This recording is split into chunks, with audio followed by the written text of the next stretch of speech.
3, 2, 1. Jake sang the shout, shout, shout at the end and almost messed up that take. What's up, everybody? We're live. We're here. I got the crew with me. We're going to do another good one. You're watching Young Lion TV. Young lion, everywhere I look, they dying. Everywhere I look, they dying. Young lion, everywhere I look, they dying. Everywhere I look, they dying. Young lion, won't you get up and start fighting? Everywhere I look, they're hiding. Young lion.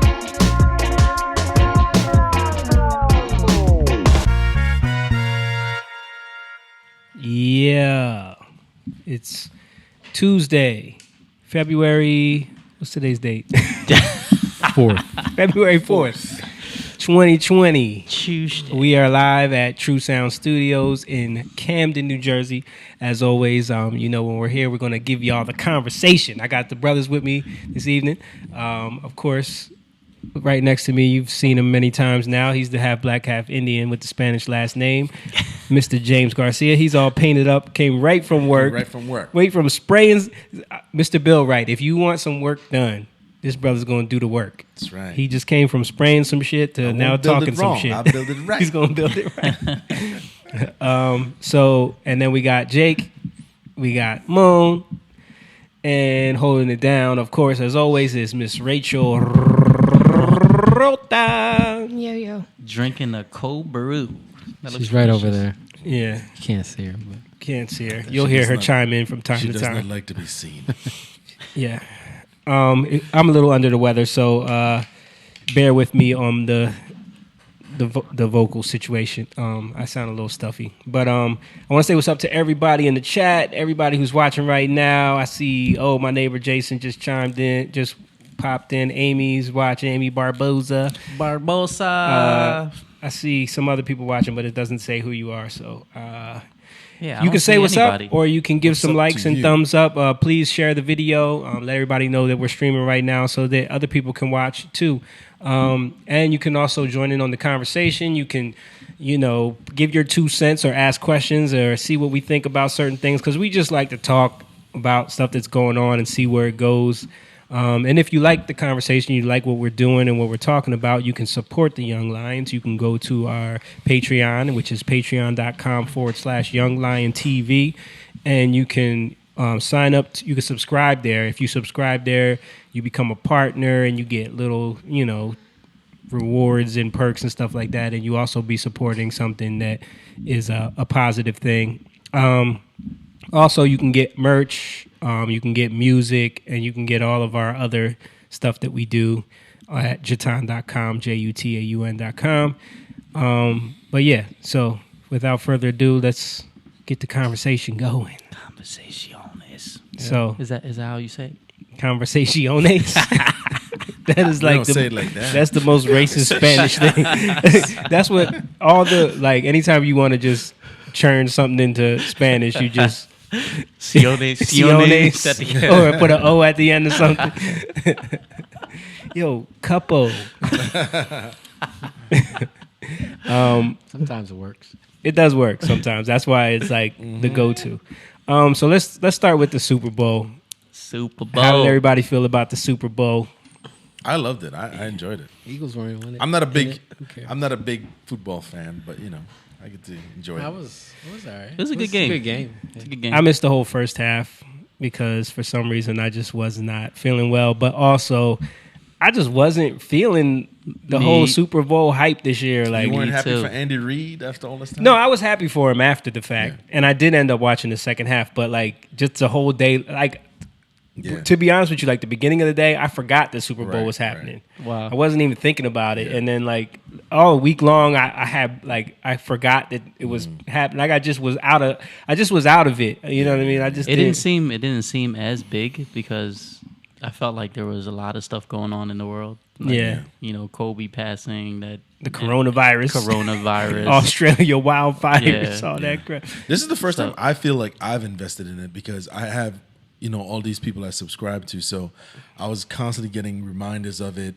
But what was surprising was from the minute I got up early because I was making the wings and stuff like that. And from the minute I got up, turned on the TV, it was like football programming. It was like panels and desks. I was like, my gosh. Dude, they're going to milk it. They're going to milk it. From like 7 a.m., they already had, we're live in Miami and we're here. And it's like, geez, man. Well, I think, to be honest, I think football is the highest rated sports event. Like, they've turned it into an event, though. Right. So they know the Super Bowl is the last chance to get all the ratings. So they have to milk that as much as they can. Someone did the breakdown of what a ticket, I think it was 1975 to now. Yeah. And it was like it was $15 comparative for the Super Bowl. To $6,000 now. Yeah, right. The ticket to compare in the price. So it's $15 for a ticket, $6,000 now. Yeah.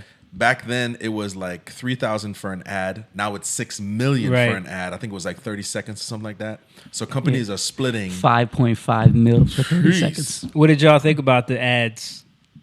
By the way, the funny one was Jason Momoa. That I didn't see it. That was a good one. That was a good one. Funny. What was so funny about it? It was you know how women think he's a hot guy. Yeah, it was him. It Do was they? him going. What are they? What I didn't know. No, just I had no idea. Women love this guy, but he comes home and the whole premise is, he gets to be himself at home. So he takes off everything, right? Yeah. He takes off his shirt. He takes off his muscles. and then he takes off his hair. Oh no! Yes. Yo, it was funny. Isn't that what women do though? Yeah. Isn't that how women fool us? Okay, that was the best. All right, let's check it out. Commercial. It's my sanctuary. Yeah, women love this dude. It's the one place He's a good-looking dude. I can let my guard down. Hey, I want to say what's up to Shanique when she's watching finally. Or I can just Ariana, hey Ariana, hey Mike. on my own skin. You know what I'm saying? Jordan's dad's watching. Rocket Mortgage understands that home is where I can be myself. And that feels pretty darn good. Oh. Dude, yo, it's funny. Home is where you feel the most comfortable, and Rocket Mortgage helps you feel comfortable financing that home with a personalized and convenient experience. Yo, this is actually amazing. That's a good one. Yo, hold up. The end.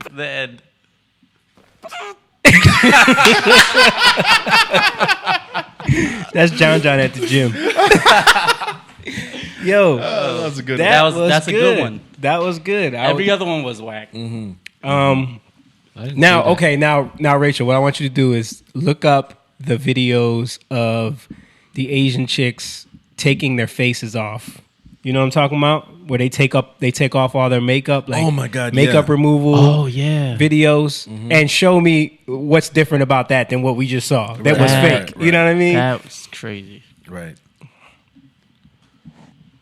You sent Jason said the Groundhog Day commercial. I did see that one. That was a good one too. That was a good one too. Yeah. I didn't see that one. You didn't see that one? Yeah.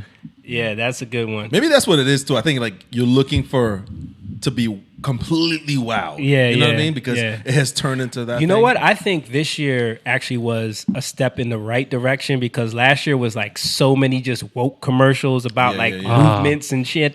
Like, let's take a look at this. Well, she's showing you like, okay, that's what she looked like at first. Now watch how this turns into.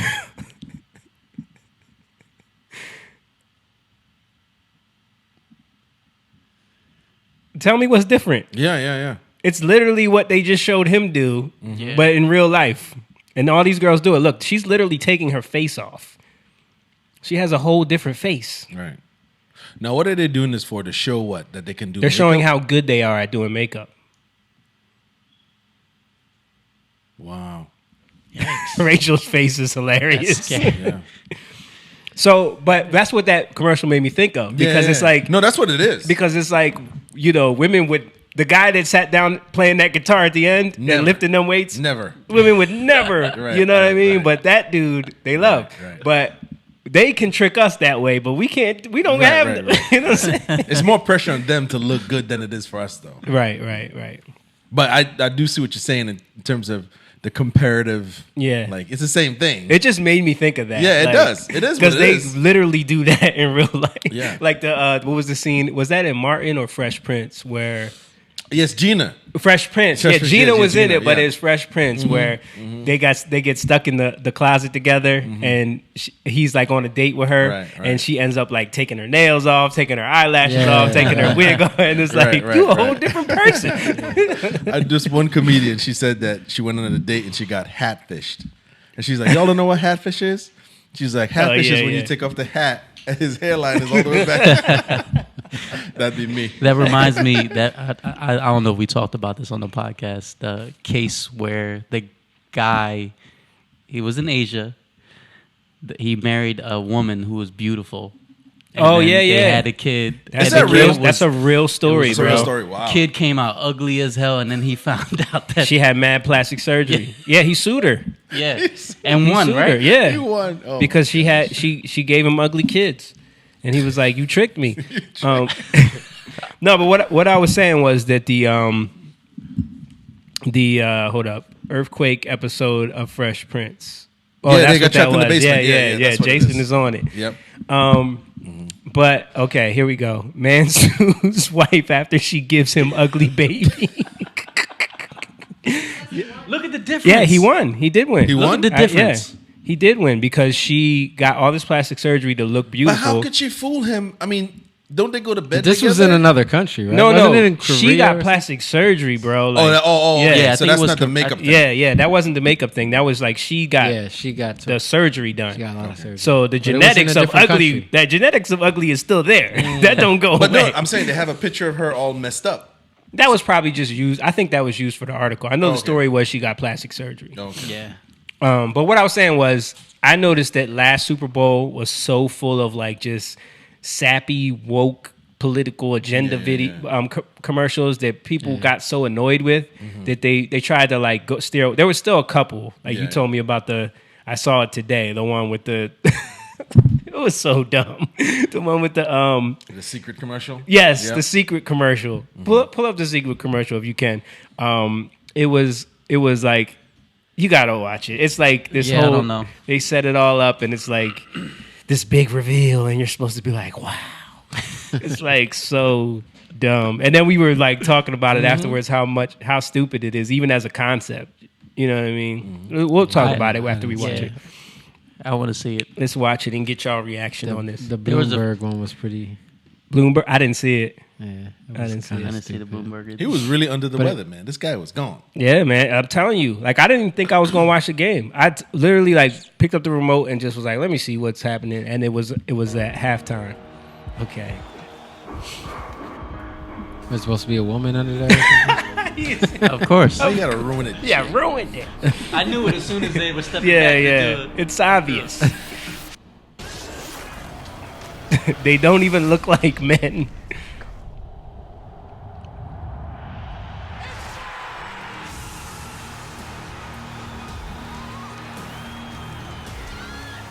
Look, everyone's so excited. And then the reveal. Because they actually take their helmets off on the field. Don't you get flagged for that? Yeah, you do. Women can do it. Women can do anything. Oh, that was the You know what? I did see this one. That was the girl that got the scholarship. He said Mayor Bloomberg had his and Second Amendment commercial. Was there a Second Amendment commercial? Yeah, well, it was about guns. Oh, okay. Basically. Remember I told you about the radio commercial that I heard from him? Oh, yeah. So it was basically the TV version of that. Well, let's talk about that one first. So first of all, what the hell does that got to do with Secret? Nothing.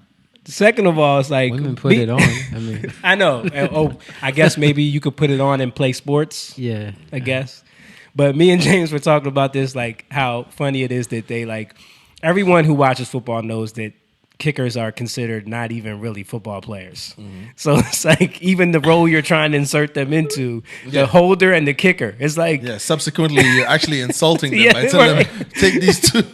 it's like we'll give you the two shittiest jobs on the field, and then, You know that equality thing. right. I mean, hey, it's something, but come on, let's be real. That's You're not hitting nobody. Can we be No, honest about it though? Right. Without getting caught up in the emotional aspect of okay, women are allowed to play football. Yeah. There's no rule against women playing football. And if a woman was out there knocking dudes over, she would make the team. You know what I mean? But we all know that kickers don't just kick. Yeah.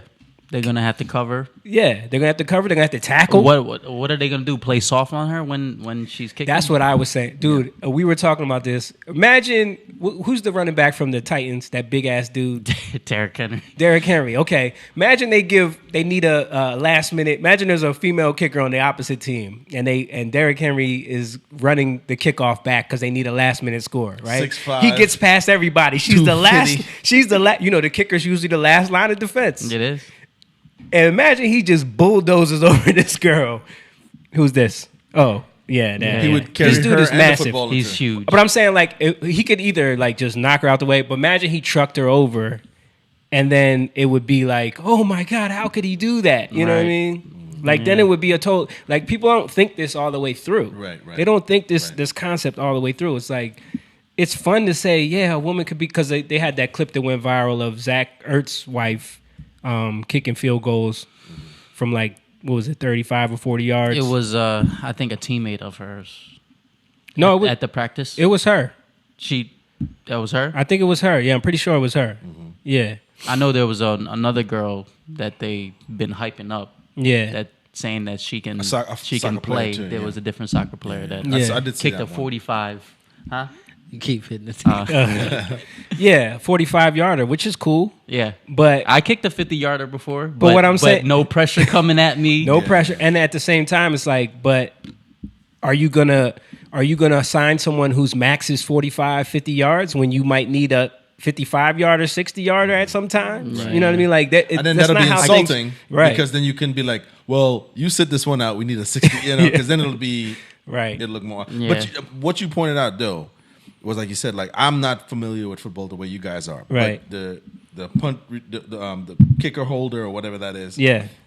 You're right. It is like an insult. Yeah. You know, because those are the two least. We were just having a conversation about soccer. Remember? Yeah. About leagues. Mm-hmm. And remember how we were saying there were the other guys we were talking to were talking about how certain leagues people like they won't show up to these leagues because they know they might get hurt. Yeah. But these other leagues that are co-ed, they can shine in, so they go, dude, we know it. And it's going to be less. It's going to be lenient in terms of they're not going to be as physical. Y'all both know it, and it's not even. It's not like it just bothers me that we can't be honest about this. When we play on Sundays, sometimes girls show up. Yeah. Sometimes they're not bad players. Right. Yeah. But the thing is, but you don't go all the way. You have to ease up with them.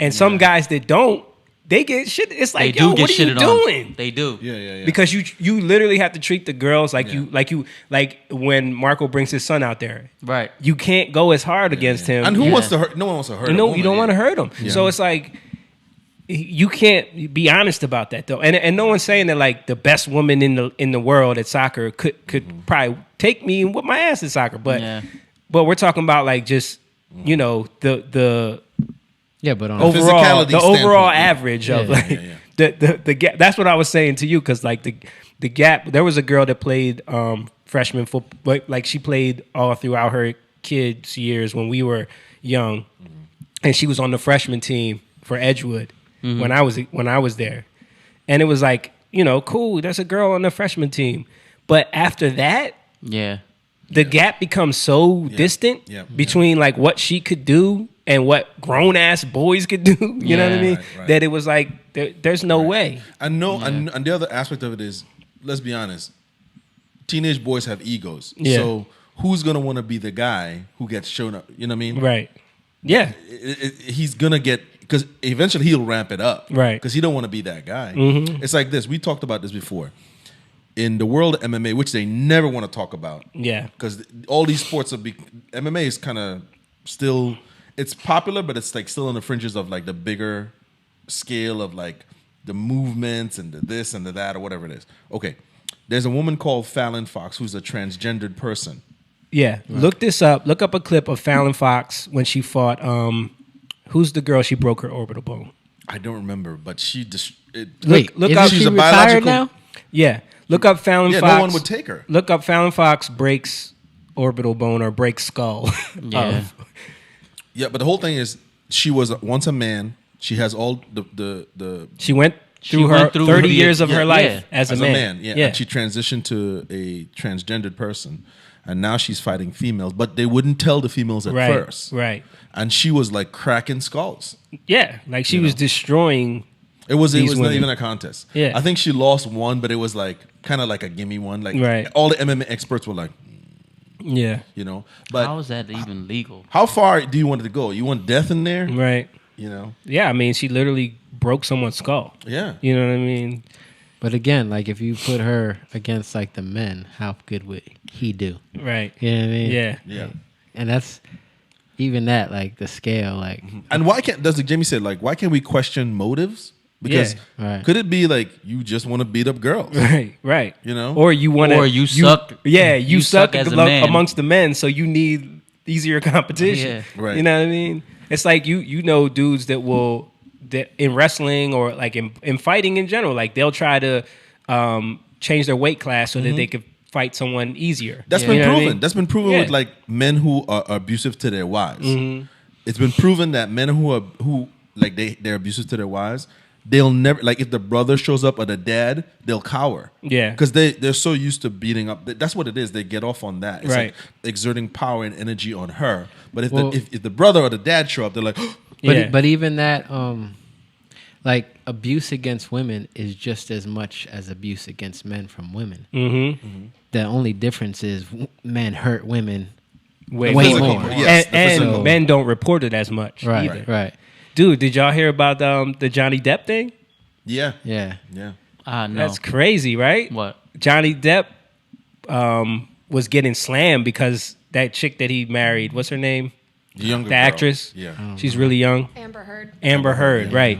So she had been claiming that he was abusing her for a long while. Like he lost the job for Pirates of the Caribbean because of that. Oh yeah. Yeah, like it was all a part of the Me Too thing and all of that.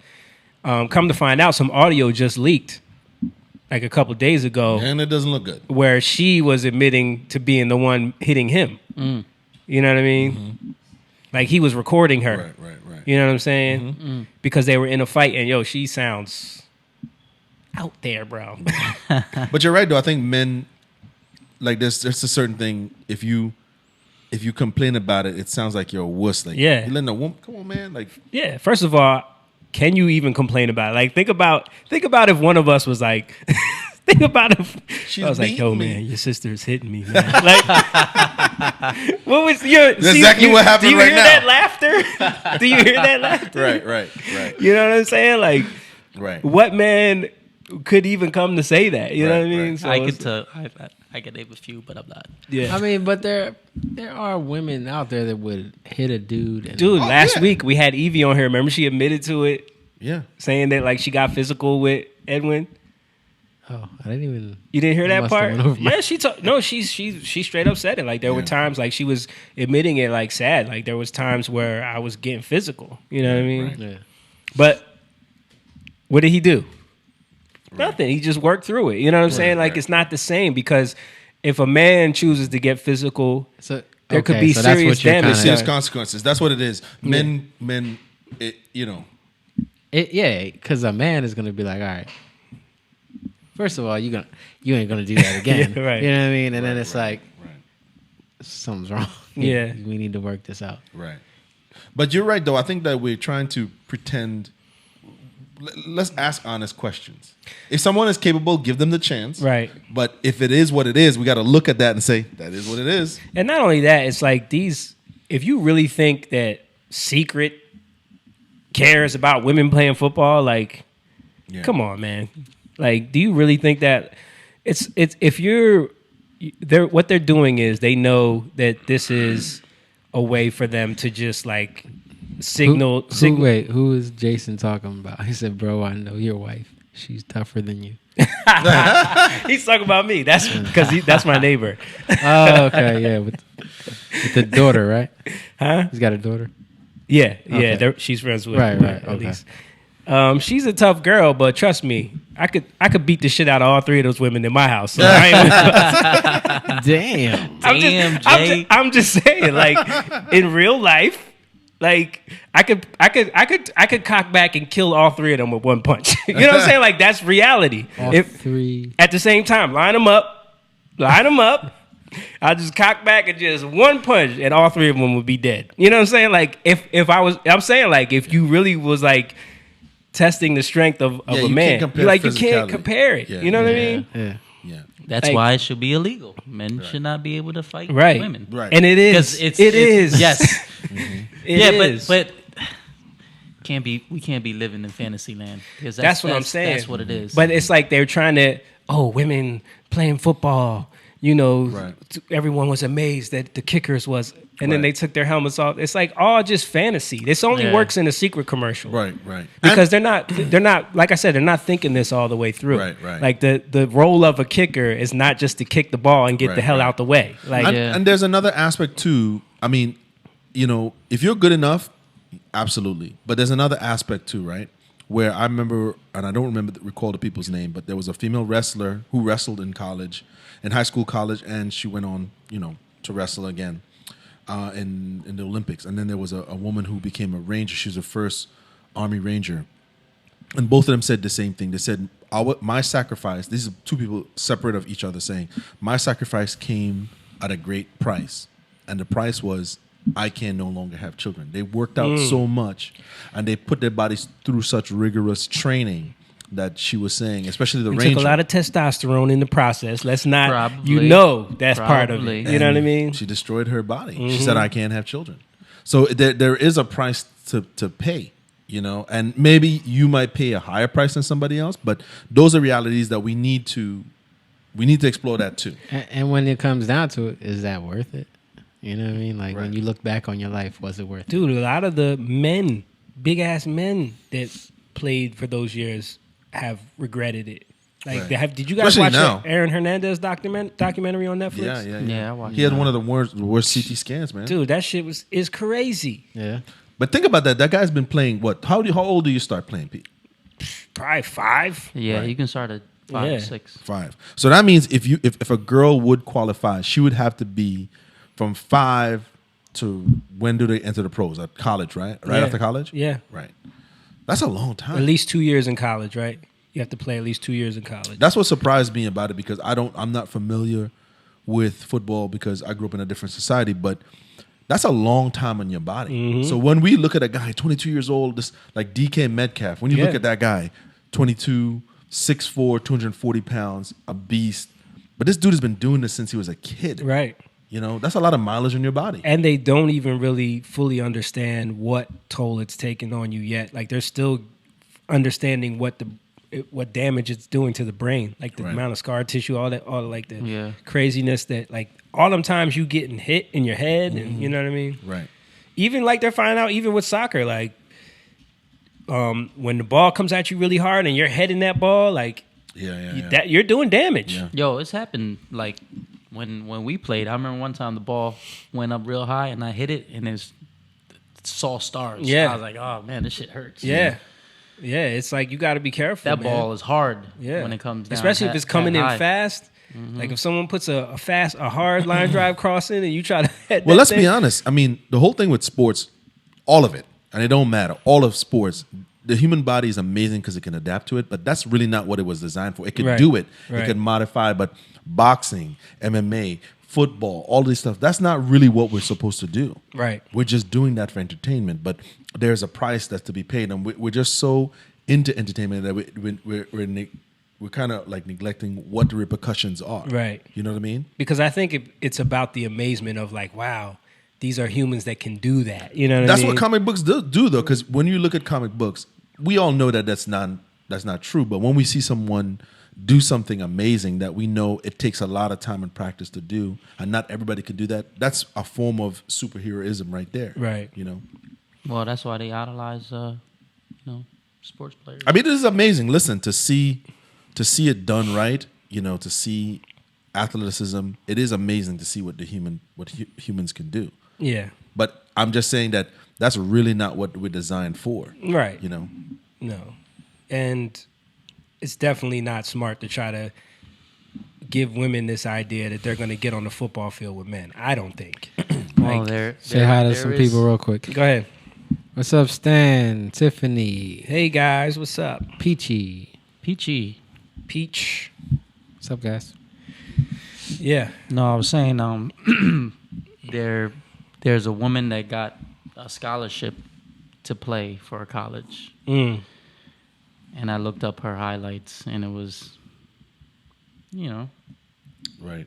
she wasn't that great to me. You know what I'm saying? Like, if I'm going to be honest. Well, But Serena Williams said it herself. She said, if she played, I think she was honest, and she said, if I played a guy that wasn't ranked, he would still beat me. You know, and I think there was a little bit of a backlash. They were like almost like saying to her, like, why say that? And she's like, well, it's the truth, you know? Yeah.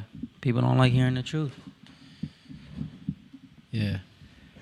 You know. I was watching something. I'm having trouble finding like an actual break or knockout, or there's just like so much. I think they took it footage. down. And yeah, there's like a couple of like really like sketch videos. They took Yeah. it down? You can't. They took you it can't down. find it easily. Like that person. She It was makes knocking sense. out somebody It else, makes you sense. can't It makes find sense. She was complaining about it, and I think Dana White said he would never let her fight in the UFC.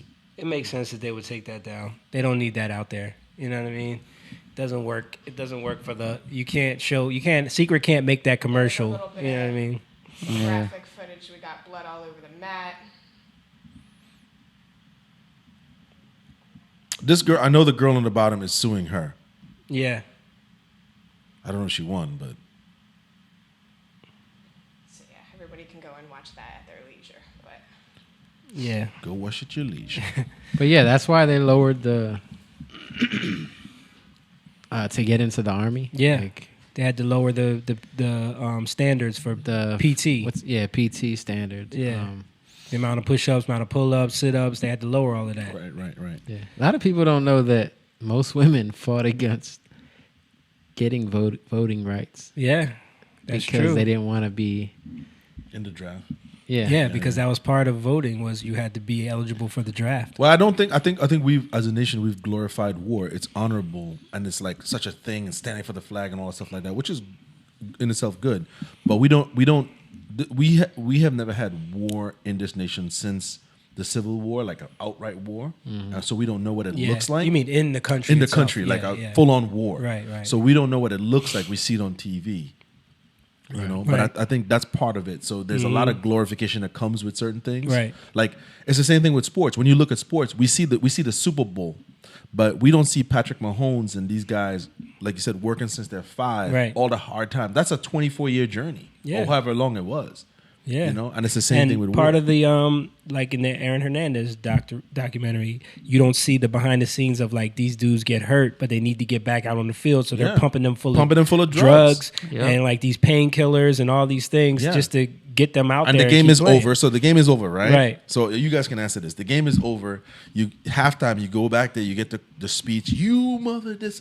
We got to win this thing. And okay, so because you know it ain't nice back there. That's real. Okay, so they're cussing you out. You get pumped up with drugs because you're the franchise rusher or quarterback or And whatever it is. and you want to do it because you need to play for your next contract. You gotta. That's You know what what I it mean? is. So now you're still pumped up with that drugs. You get home. You know what I mean? your wanna chick getting a little snippy with you. You want to take out your anger on somebody, and Right. it's probably going to be your spouse. Mm-hmm. A lot of men don't know how to compartmentalize that because these guys are athletes. Their testosterone are raging, right? Right. Pumped up on drugs. There's a lot of aspects that we are not, as a society, not truly exploring Right. because it's going to affect a lot of people's money. Right. That's Yeah, really that's what what it is. it the is. key. It's There's so The much money. money on the line. Yeah. That's what I feel. You know. Yeah. because like if a game is causing problems, shouldn't we change that game a little bit? Right. But if you say that, most people are like, Well, I mean, they are taking steps to change the game. You know, they Are say. they? They say. Are they? They say. I think it's slowly like creeping in. Right. Well, I was saying this to Dylan the other day. I said some football players are speaking up, but a lot of them probably won't because I've noticed something, and maybe you guys can tell me if I'm wrong or I'm right. from my standpoint, when I came here in the 90s, the people doing the analysis behind the desk were former coaches, sort of like an older white guy, more like a coach type figure. They would be doing the breakdowns. But now I see former football players, Deion Sanders, all of the former quarterbacks. It's more like argumentative driven, Stephen A. Smith in your face, stats, numbers. Right. It's turned into like a soap opera, right? So Fox has one, ESPN one. Yeah, they all have Sports Center. Skip and Chris, Shannon Sharp, Chris Carter, and not Chris Carter anymore. Chris Carter got kicked out, but right.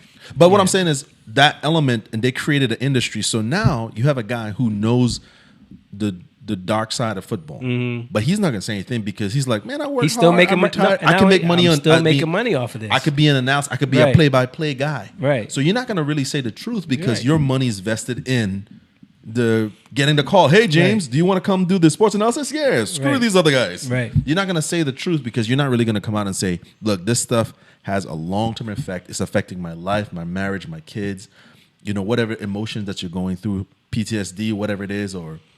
Whatever it is not only that, though, you're attached to it. You know what I mean? Like, you do something your whole life. It becomes part of your identity. Right. Yeah. Yeah. And they're waiting to or they could lose their job, man. Nice. And they're waiting to be joined. They want to be joined in the Hall of Fame. They want to be immortalized. All of that stuff means so much. So you're not going to mess that up. You're not going to say the truth because all chances of that is done. Right.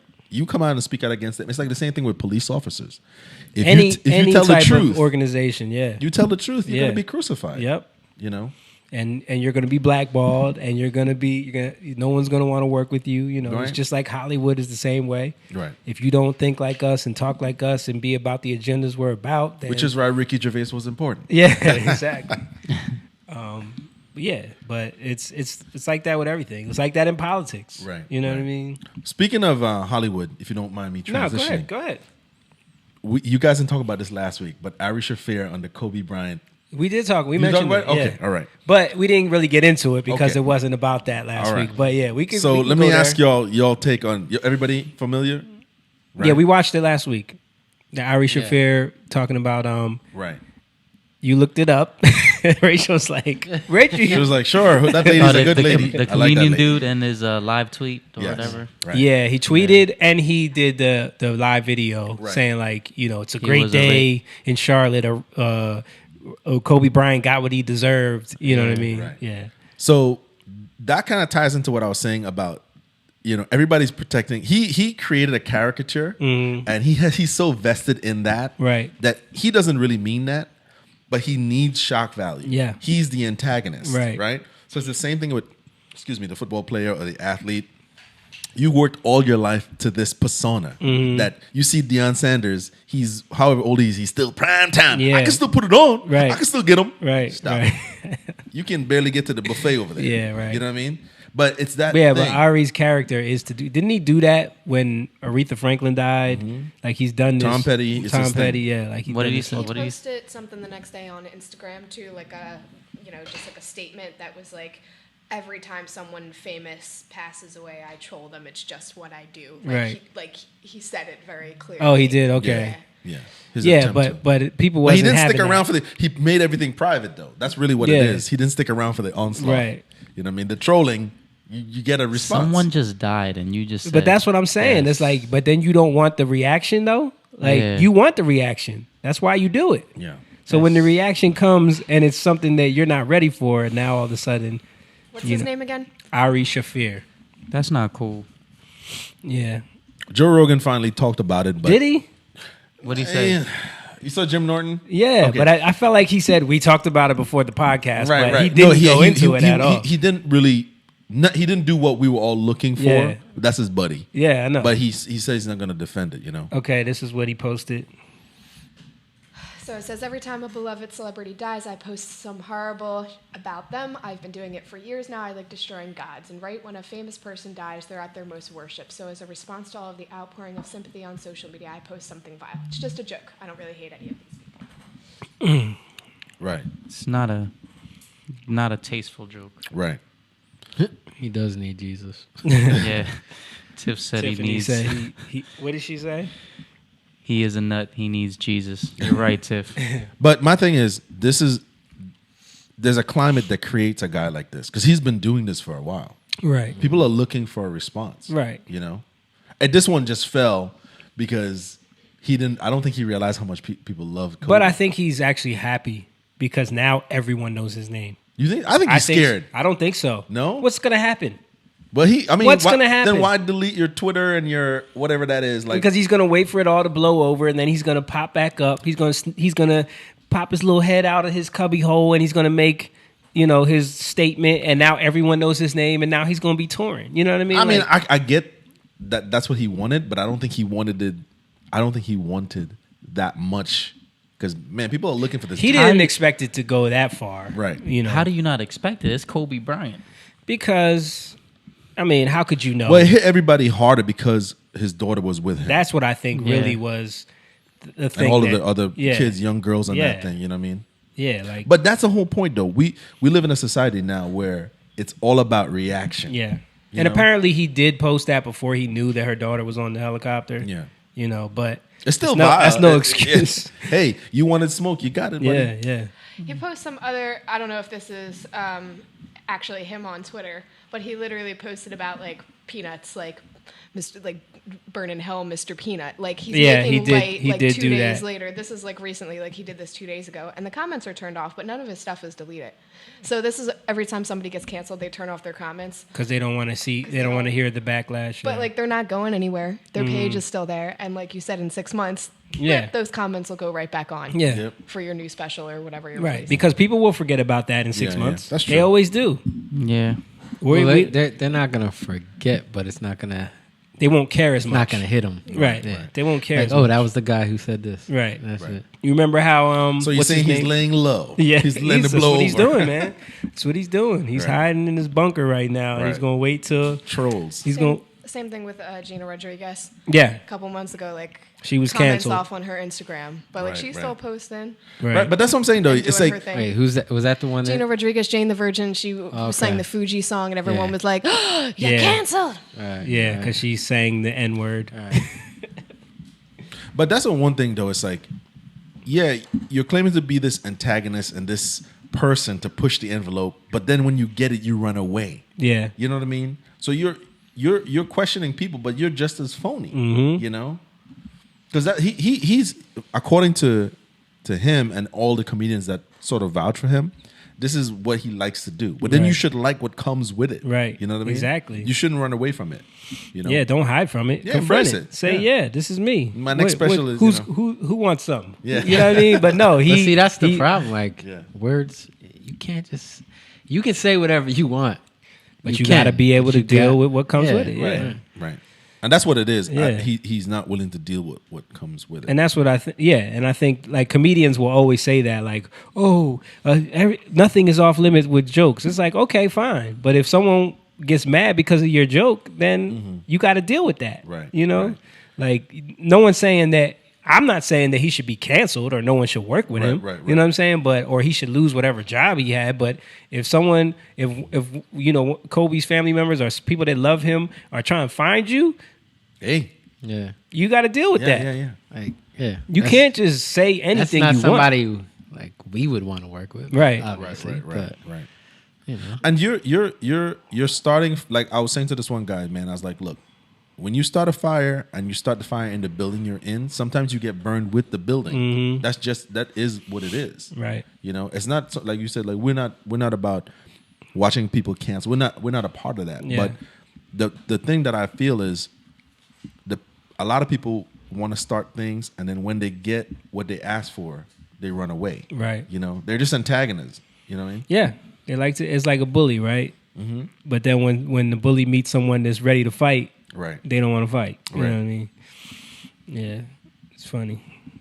I do think that this, you know, the world we live in now is ultra sensitive Oh, of about course. a bunch of stuff, but this isn't like That this is one, I obvious. don't care Yeah. what time that was. Yeah. That never would have Like, gone over. this Yeah. is obvious. Yeah, like You know what I the mean? day he dies, Yeah. that's the first thing you do. Yeah. Is like Jump- that's and just- it's like he's like, let me jump on this. Yeah. Like that's Right, right. in his mind. But like, that's what I'm saying. Like, so that to him, he saw the moment as like, Yeah. oh, I got to seize this because in the world we live in now, everything is an opportunity to go viral. You know what I mean? And that's what people are looking for. And he did. Yeah, he did. Yeah. And that's what I'm saying. So I'm telling you, he's happy about it. Like, he's not happy about all of the backlash, but he's happy about the fact that now everyone knows who he is. You know what I mean? Because that's going to translate into something for him. Trust me. I didn't even know who he was until. I'm familiar with him. I don't find him funny or nothing like that. But he's always, I'm familiar with him too, just because of the comedy circles. But he's like a dark, like into that dark comedy, you know, kind of thing. Yeah, he's known for doing dumb stuff. Like, did I talk about it last week where he drugged Bert Kreischer? Yeah. He drugged him. Yeah. He mollied him, like without him knowing. In front of his wife and kids. Yeah. Who does that? Yeah. Who does that? That I would definitely say that's an inherent male thing. Men find a way to like do the dumbest things. Yeah, but there's a certain point, like when your kids are involved, you know what I mean? Like I could tell, I get it when you're young and there's really no responsibilities, and it's like if I mess with you, there's no real consequence. We're just messing around. But when you got kids and a wife and you're like drugging somebody and he has to go, he had to go work. Yeah. You know what I mean? Like that. So it's just, that's crazy. That's over the top, man. Yeah. So halftime show. Let's move on to waiting for. Was there any other commercials though before we talk about the halftime show? Well, we were going to talk about, but the people see it. What? The whole what's his name? Mayor Bloomberg.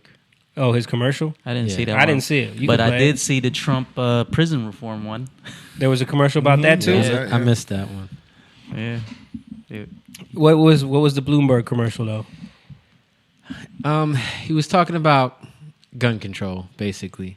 Okay. And I didn't really pay attention to it, but I heard the radio one, and it seemed like it was the same story. So I don't know if you can find it, Rachel, but basically it's a woman from the inner city whose son. Oh, died. I heard this commercial. Yeah, yes. I told you about it. Yes. Yeah, son died, and she tries to equate that, and then they talk about the NRA, and it's like they try to put it together like he did something. Oh, let's watch it. I don't know if this is it. Let's see. When he was 4 years old, he would wake up every Saturday ready for the game. That became our life. He had aspirations about going to the NFL. On a Friday morning, George was shot. George didn't survive.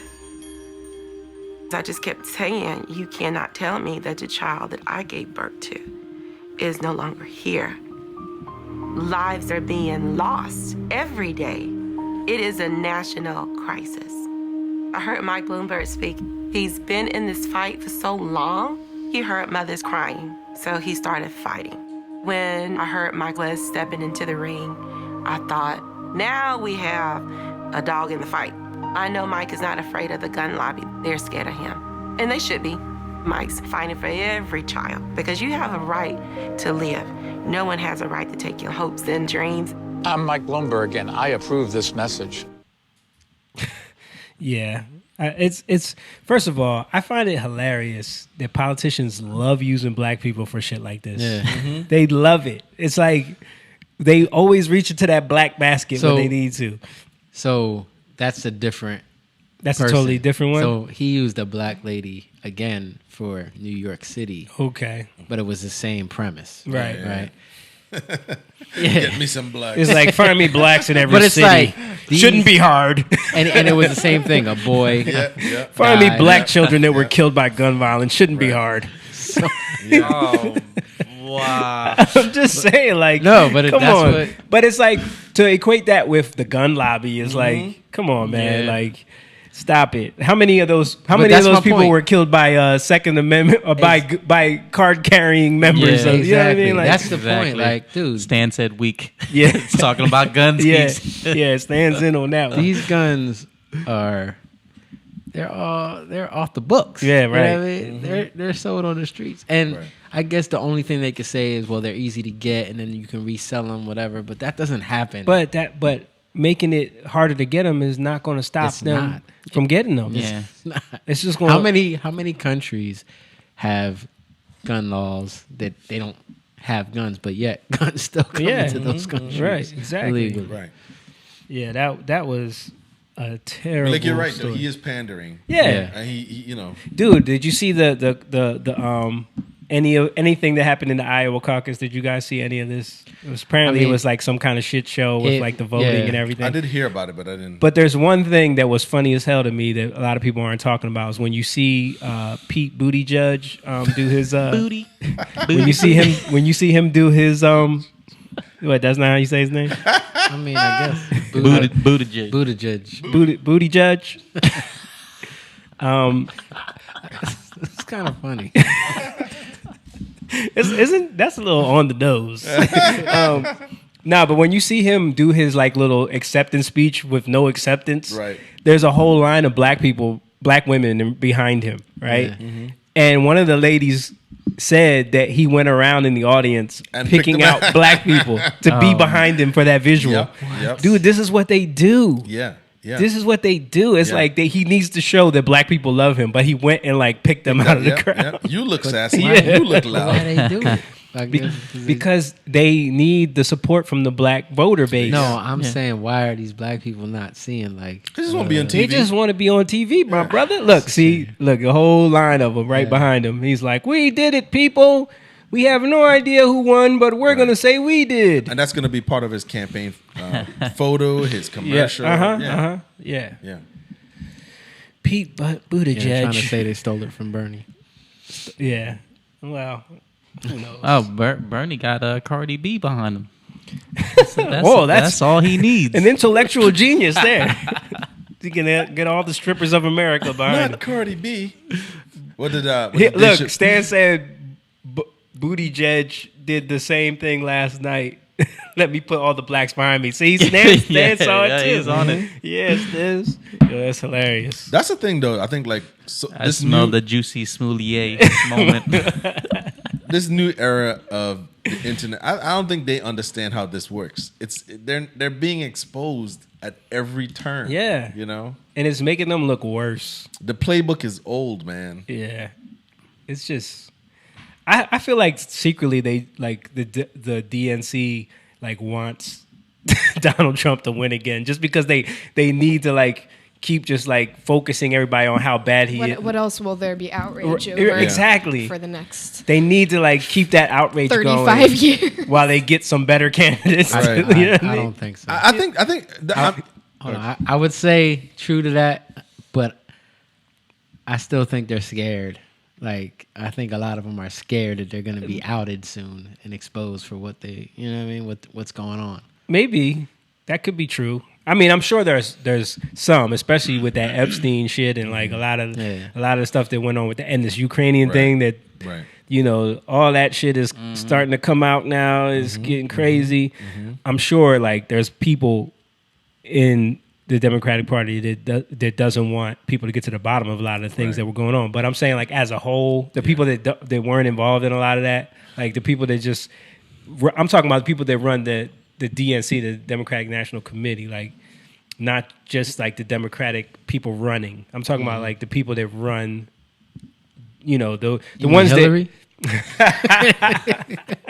Hillary definitely got the bodies to hide. I don't think it's necessarily that they want him to win. I think this has been working for so long that they don't know anything else. Yeah, it really has been working. Think about it, man. They've been able to pander and trick people easily. Let's be honest, right? If this was 2008, Kamala Harris would win. Yeah, because the same emotions that Barack evoked in us. Yeah. She would evoke that in us. Do you think so? I don't know. At that time, without the internet, the way people break this down, but she's not charismatic. Xavier, she don't have it. Xavier said, "What's up, fellas? I just want to say what's up to Xavier." He said he's their puppet, bro. I don't know who he is. Who is he? Maybe he means Pete is their puppet, but I don't know. But yeah, I think like they wanted Kamala to be. Yeah. But she didn't have it, bro. Yeah. Like she didn't. But you got to give it to Obama. He's smooth. No, he's talker. Definitely the best linguist, and he can put. He's definitely a great public speaker. What I mean is this, right? When Tulsi Gabbard, bodied her in that last debate, right? But not just that, Black Twitter and Instagram and all stuff started posting her prison record. Yeah, I don't think these current people. But I think a lot of people didn't. Yeah, you're right. The internet and like Tulsi Gabbard brought light to that, and then Black people started looking into it. But it, like you and like you're saying, if they didn't have that access, like back in 2008, they wouldn't know that information, right? Which is true. But I also think there was so many other things to get her on, like her record with what's the dude's name that she was sleeping with to get where Willie Brown. Yeah. Like no one even brought that. And he wanted to talk, but they didn't even use it. This is what I'm saying. Imagine if she had made it further in the race. Oh, she was going to get trashed on that. And a lot of people don't even know that whole thing happened. He talked about it, but they're not talking about it. Right. But I think just her, like, all of her little like even SNL made fun of the fact that like she tries to make everything into like a viral meme. Yeah. Every time she talks, she tries to say a little zinger that's gonna catch it. And then she would wait for the reaction, like, yeah, hey guys. What was the one thing I posted the meme about? She was like, she said something about like, people don't want to see us up here having a food fight. They want to see us. They want to know who's gonna put food on their tables. Yeah, you know what I mean? Like she was waiting for her moment to say that. As soon as like did it hit, she was like as soon as like it got a little out of hand, she was going to throw that out there. You know what I mean? But people caught Xavier on, was talking about Trump. Oh, okay. Trump is their puppet. Yeah. Whose puppet? But people caught on to it though. He's Russia's puppet. Yeah. People is that caught what you're on saying to it, next? You know, Yeah. People caught on to what these politicians do. They all do it, right? You know, no, some people caught on to it. Yeah, some people don't. Yeah, you're right. Some people. Dude, did y'all see that clip that came out of Joe Biden making that joke about some dude in blackface back in the day? Like it just came out. No, I didn't see it. Yeah, it was like at some congressional meeting. There was a band playing or something, and the lead singer had like blackface on, and he said something about Michael Jackson. Like I just saw it on like Twitter. It's like he's like Gaffville, USA. Oh my man. God! Yeah. But it's like I think he's the typical politician of like they've been getting this off for so long. Yeah. That's what I mean. Yeah. This has been working, man. Yeah. This playbook is like, you know, and dude, that they're so prideful. Yeah.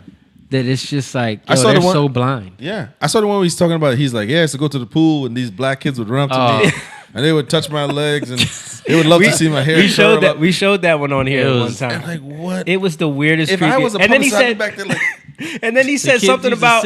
So I know about roaches. I know about poverty. Like what? It didn't even make any sense. Did you find that Joe Biden clip? Is it mad old? Yeah, it's mad old. It looks mad old, but they just like brought it back up. Let's notice it's the forest. Yes, this is it right here. Oh wow, it's really old. Yeah, but someone found it. Man, dude, they're gonna find everything, bro. It's probably from like the 90s. Y'all got to sit down for this because y'all going to stand up. We're going to have some important people coming out in a minute, but there's one more band member that I want you to meet. Ladies and gentlemen, our vocalist tonight, Michael Jackson. Michael, would you please stand? Look at this dude. Thank you. Thank you very much.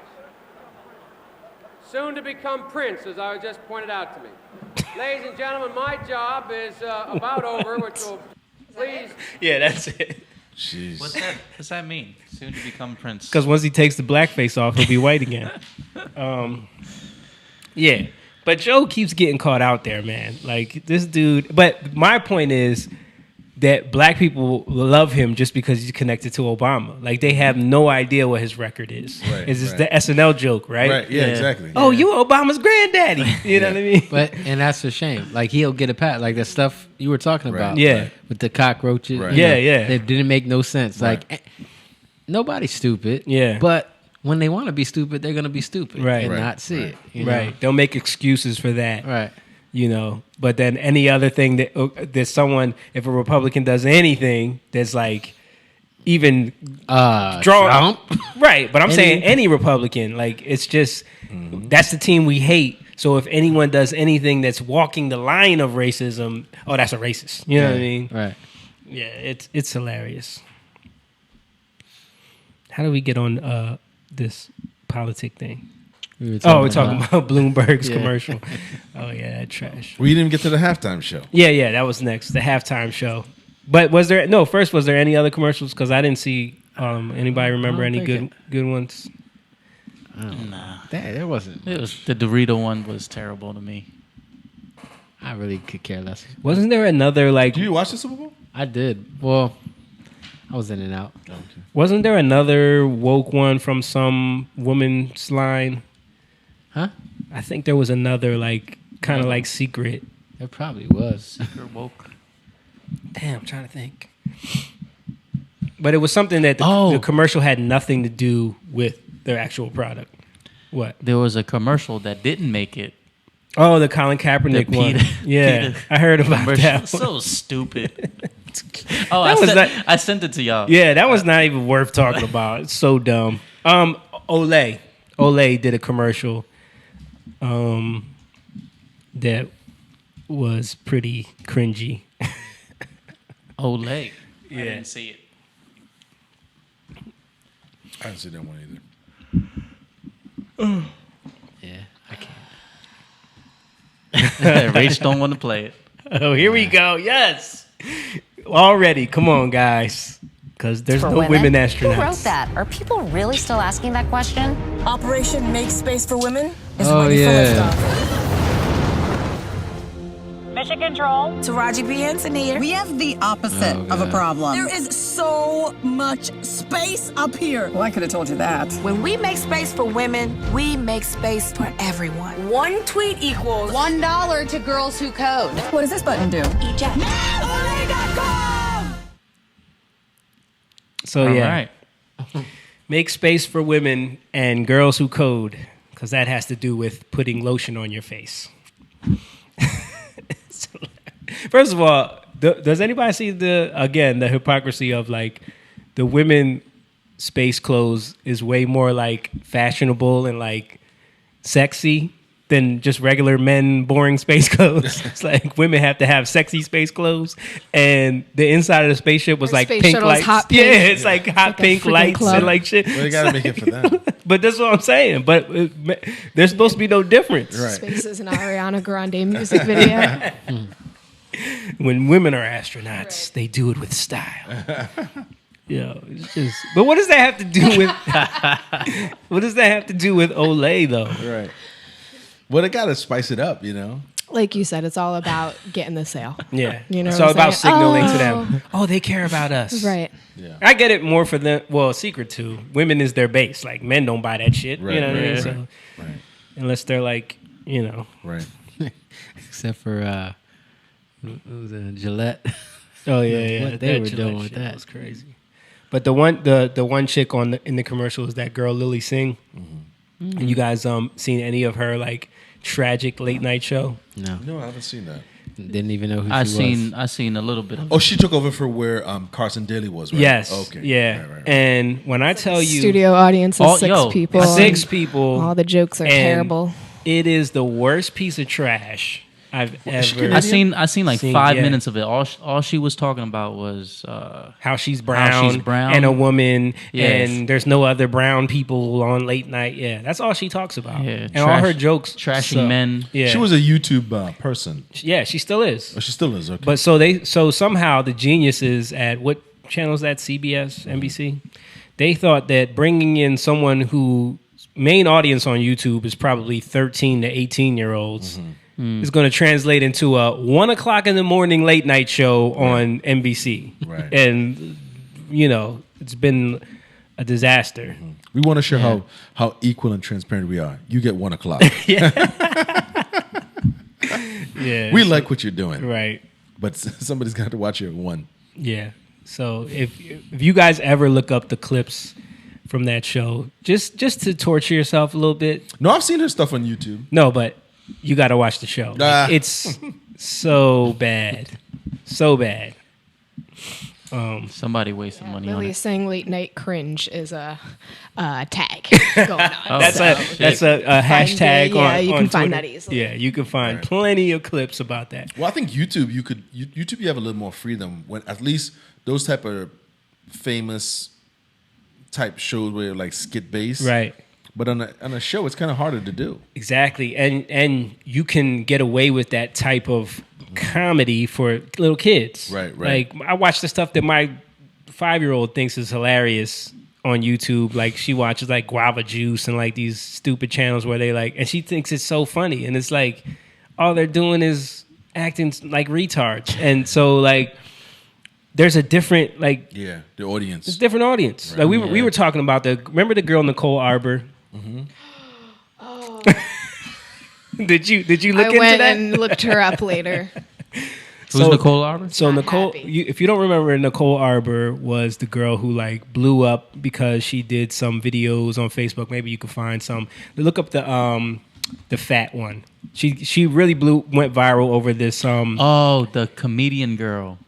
Comedian girl. Yes. No, she's a girl who shows her boobs and yeah.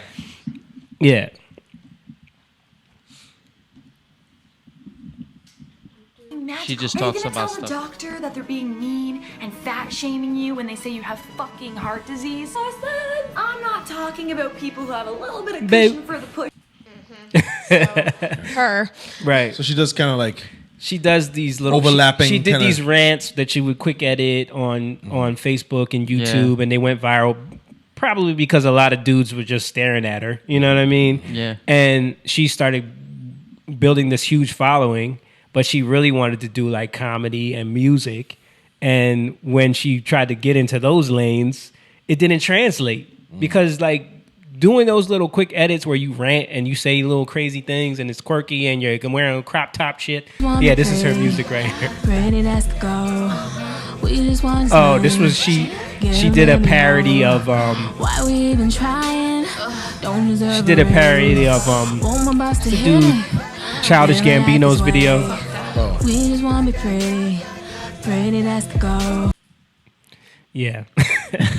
so there's artists that have time. Right. That's basically what it is. But what I'm saying is like I think a lot of times people don't understand that your popularity and fame, so to speak, on TikTok or YouTube or Facebook doesn't always translate in other forums because it's a certain type of thing that works in those forums. Yeah. Well, is it because? So let me ask you a question then. Is it because YouTube has demonetized certain things? Because a lot of people were making a lot of money on YouTube at one time. So a lot of people became very famous. And then they try to get to syndicated or national TV. Is that what that is?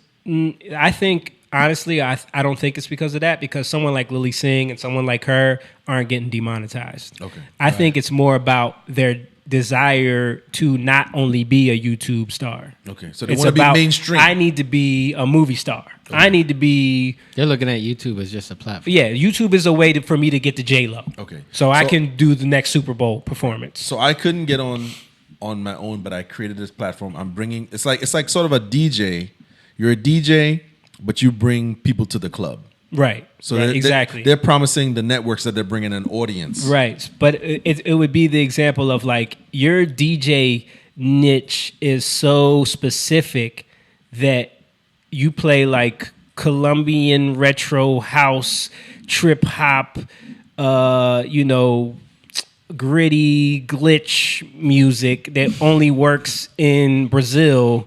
And then you try to take that to Japan. You know what I'm saying? Like, it's not going to work. And like you said, the platforms are different. So having 300,000 people who follow you, who can watch your YouTube videos whenever they feel like it, whenever they want to tune in because it's already there, is different than 1 a.m., 300,000 people tuning in to a network to watch your show. Right. You know? And it's also different to, like, you're doing these rant videos where people can just stare at you talk about stuff that's really no one cares about, but they're just staring at you. To having to listen to your music video that you made doesn't get as much views. You know what I'm saying? Because that's not why they're coming to see you. They're not coming to see you to be a fan of your music. You know what I mean? They're coming to see you to look at your boobs. You know what I mean? While you rant about some stuff. So, and it's, like you said, it's mainly her demographic. Like it's probably kids and dudes. Yeah, you know? Yeah, exactly. And obviously on TV, she couldn't, like, you couldn't make a whole show on a network with that kind of standing in the camera just being silly like that. Yeah, like you would have to actually host and do something. It's more that goes into you have to have way production. more of a skill set. Right. Right. But TV itself is changing because YouTube is so, you know, it's well, I think the younger kids are gonna not watch TV. Honestly, like, well, Andrew Solt said that. He said that, you know, he had taped. He's a comedian. He tried doing the Netflix specials and the HBO specials, but it just wasn't working out. So what he did was he started uploading stuff free on YouTube. So there's a benefit to it. It's just that they think their fame from YouTube is going to translate to network, and they're going to rake in the millions. Well, that's what I'm saying is, like, you don't understand. Like, Andrew Schultz is a perfect example of someone who understood what he was building. What it was, yeah. So he's putting out snippets of his act so that people will take that in and then want to see his whole act, and then he can sell them the whole act. And now he's about to do a Netflix special for like $2 million. Is he really? He got a deal for that. Oh, nice. Yeah. Okay. Yeah, so he signed a multi-million-dollar deal with Netflix now. Okay. So, but he did it by building up his brand on YouTube with comedy that matched what he does. You know what I mean? Right. But if you're building up the platform with a following that's not going to translate to the comedy club, right? You know what I'm saying? Like if he was doing those type of jokes, or if imagine he was doing video game stuff and built up, and he was just making little funny comments while he played video games. 12, 13-year-old, 8-year-old kids are watching that shit. Now he needs people to come see him at the club. That's not going to work. And the other thing too is that really doesn't translate to television viewership, because the way how that's the format for that is, it wouldn't translate to TV. Right. You know? And the people watching that don't watch TV. The people watching her do that don't watch TV. Yeah. They definitely don't watch late night talk shows. No. I mean, I don't even watch it no more. Right. You know? Yeah. Which is, you know. I don't stay up that late. Right. Now, that's crazy because, like, with the whole, like, you know, music and stuff like that, like, are there people being discovered on YouTube? Yeah, like, I think so. Yeah, like new music. I mean, more so, I think SoundCloud now. But I know, wasn't Bieber? Bieber was discovered on YouTube, but that was how many years ago? Years ago. But what's the other dude? He's got a Spanish name, but he looks white. Shawn Mendes. Shawn Mendes. Yeah, he was discovered on YouTube too, right? Right. I don't know. I think so. Tori something. Tori Kelly is another one discovered on YouTube, and these are people that Alyssa, what's her name? Alessia Cara. Yes, her. So that's like the new way to put yourself out there, whether it's comedy or Instagram. That chick Ella May was doing videos on Instagram, and DJ Mustard found Who's the girl that won the Grammys this year? Billie Eilish. Yeah, wasn't she TikTok? I don't think so. Oh, she was on some. She got famous on some platform. I think SoundCloud. Honestly, Maybe one of her songs blew up on SoundCloud. Okay, and that's another platform that people use, especially like in the pop and trap world. Like they put their songs up on SoundCloud, and if they can get them to go viral, then you know that's what happened with Old Town Road. But then his song blew up on TikTok as well. Oh. Yeah, that's interesting. But yeah, it's a totally different world now as far as the music business goes. But yeah, like I was saying, that those chicks they're trying to think that them doing that is going to translate into an acting career or a comedy career or some type of superstardom, so that they can, you know, be on the level of J-Lo and Shakira. Speaking of that, let's get Rachel's take first. Rachel, did you watch the halftime show? I did watch it. What do you think? As the only lady here, Rachel, give us your take. I mean, the halftime show is always like a circus, yeah? Yeah. Okay. When did this start, by the way, before you go on? When did this start? When did like it turn into, because Super Bowl has been on for a while, right? But when did it turn into it has to be a thing? It wasn't until the 90s, right? That the halftime show turned into what it is now. They used to just do like... Trying to think back, the earliest I can remember my parents being like, it's the halftime show, shut it off. Someone's going to be dancing with not enough clothes on. Boobs. Yeah, see if you could look that up. When did they start doing performance? Because I remember like the halftime show was just... People tune in for the anthem. Yeah. Right? Yeah. And the halftime show would just be like some regular old like presentation. You know what I mean? Yeah, I don't remember. But I mean, I can tell you, I appreciate. Beginning in 1991, the halftime show began to feature pop music acts such as New Kids on the Block and Gloria Estefan. Get on your feet. Yeah. And then New Kids on the Block, what was their song? Stand Tough. Step by. Stand tough. No, that's was that them? I think that was them. No, Hanging Tough. Hanging Tough. Whoa. We're rough. Hanging Tough. That's the same song? Yeah. And then they got Michael in there when they were really looking to boost ratings. Right. Of course. Who didn't? So so the truth is, they of course got together and was like, we need to make the Super Bowl the biggest thing on the planet. and that was probably from that had to be from the executives, Of course. not from the football And the TV league. networks. Yes. Yeah. Right. Bringing people that And the don't music watch football. business. Yeah. Because it would just be men, right? Yeah. To watch the Yeah. no, because no one really. I mean, listen, we understand people follow football, but not that religiously. They do now. No, I mean, I'm back at that time. I think they did. Really? Yeah. There were a lot of people who Yeah. followed. Because even when we were kids, we would watch it. Yeah. I mean, it wasn't as big as it is now, but people did follow it like religiously. There's a lot more channels and outlets for you to go to see it. It was still like number 2. I mean, I think baseball. I think baseball was bigger, and then football was next in line. Oh wow! Back then, even the NBA, it wasn't as big as the NBA. The NBA was probably 3, maybe 4, because the NHL was kind of big back then. Wow. Yeah. All right. So okay, Rachel, go ahead. So I think what I noticed about myself when I tried not to watch it, right? I've tried not, after the Super Bowl, I was like, I'm busy. Yeah. But then eventually, social media makes you watch things. Mm-hmm. So at first I watched just Jennifer's part, and then I was like, all right, I gotta see what Shakira's doing, because now there's all these Shakira memes, and she's freaking wiggling her tongue and all kinds of crazy stuff. That became a huge meme. So she was like, and so right into the camera, like she was in that camera. Yeah. But what I noticed was that I was paying attention and thinking more about all the behind the scenes stuff. Yeah. So being around Freddie and the shows and things like that. Now I'm looking at all the background The moving dancers pieces. and the lights Yeah. and wondering okay, she's definitely lip syncing there, but Yeah. then was that woo pre-recorded? Yep. I'm all in the production side of. So you guys are that's all I see when I watch That's all I'm those paying shows. attention Yeah.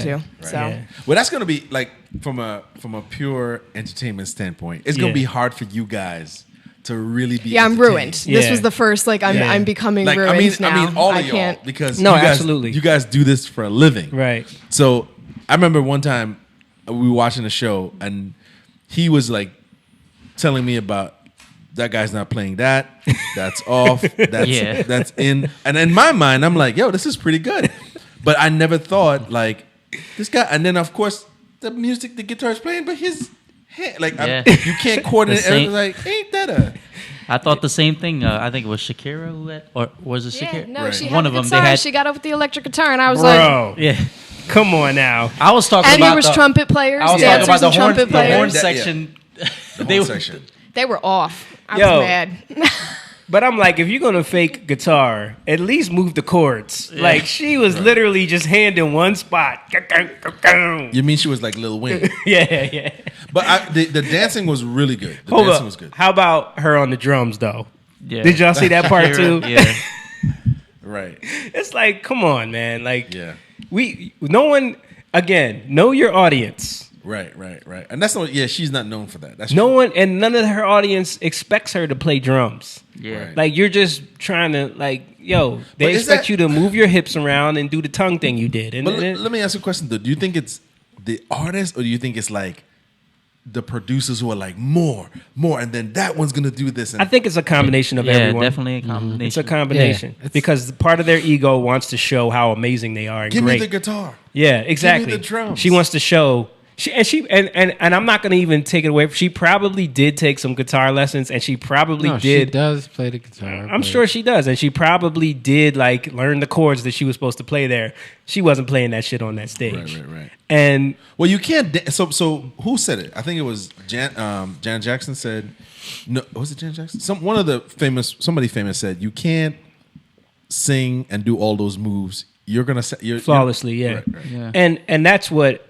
Like, and if you know how these shows work, and a lot of times people don't, and we were just talking about this before the podcast, is like a lot of people aren't aware that this stuff is not really live. You know what I mean? They don't understand that there's a dude with the engineer that has a whole rig of computer shit that's got like all of the background vocals and all of a lot of the pre-recorded lead vocals, and they will record the lead vocals like live to make it sound like they're singing it live. Right. So it's not the studio recording, it's actually a live recording, but they're not doing it in the moment that you're seeing it. They did it before. We did that on our show on MTV. Yeah. Like it was the same process where they would make you a couple days before you would do the live taping.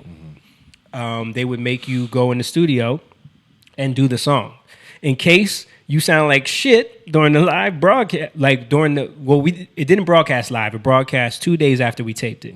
So they would listen to your live performance, and if your audio sounded like shit, they would replace your vocals with the recorded vocals, which they did for a lot of the groups on that show. Okay. You know, and the engineers actually told us that worked on the broadcast, like one of the things they appreciated about us was that we didn't make them work as hard because they didn't have to really do that with us, because you know we made it a point to sound on point even while we were dancing. And I remember one of the judges, Brian, actually said that on one of the episodes. Like he said during the show that, and he choreographed for Janet Jackson, Britney Spears, like a bunch of people, and he said what you guys are doing, even the major artists don't do, where you're actually singing and dancing live in front of everybody.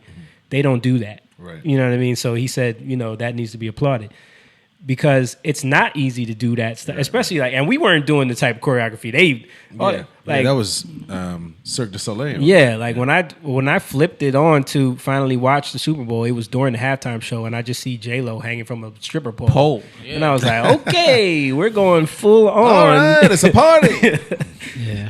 But the funny thing is, like, you watch that, and when you're in the middle of it, and you think like, oh, it's amazing. Look at the choreography. There's 1,000 people doing the same dance moves, and my kid's reaction was, why are they naked?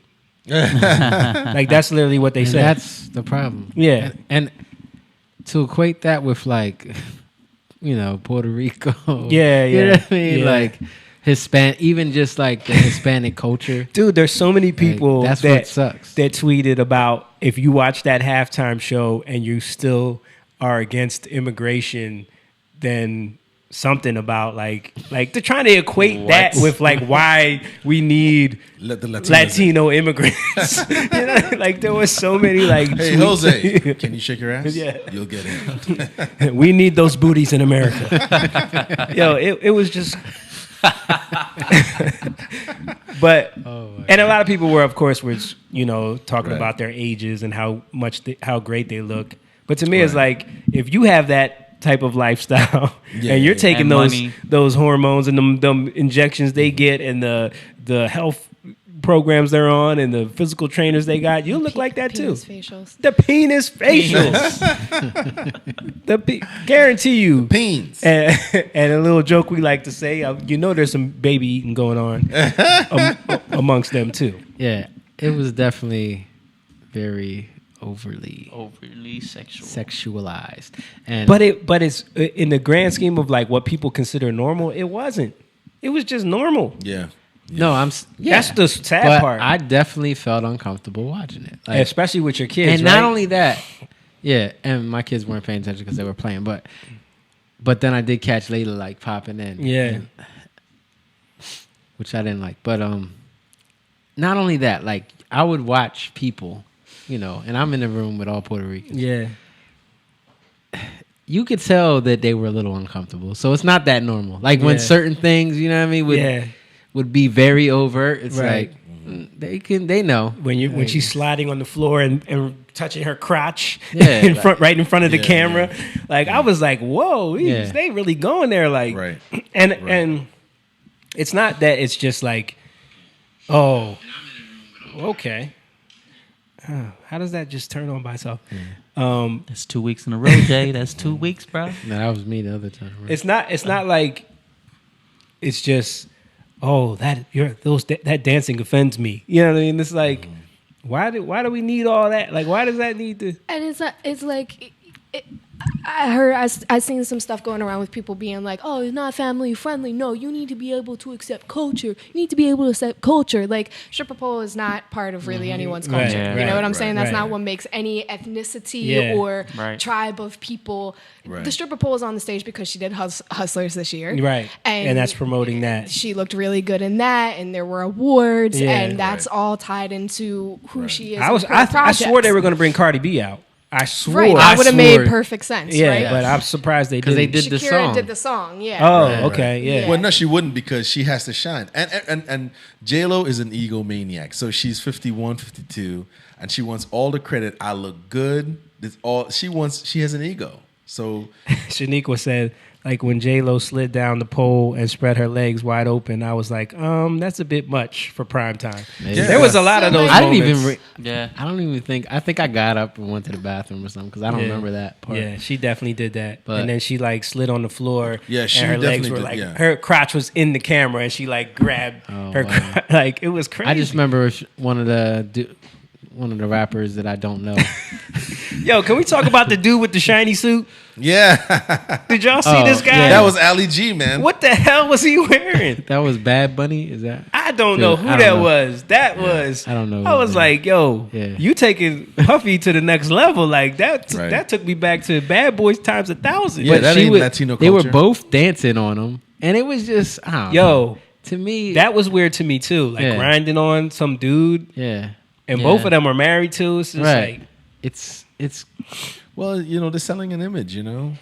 I mean, I don't know, man. It's like, jeez. I think that's the thing. Like, my kids put it in perspective when they say that. Like when their first reaction is, "Why are they naked?" And Ario's like, "They need some clothes." You know what I mean? Like they're not looking at it like, "Wow, look at that dancing. That looks cool."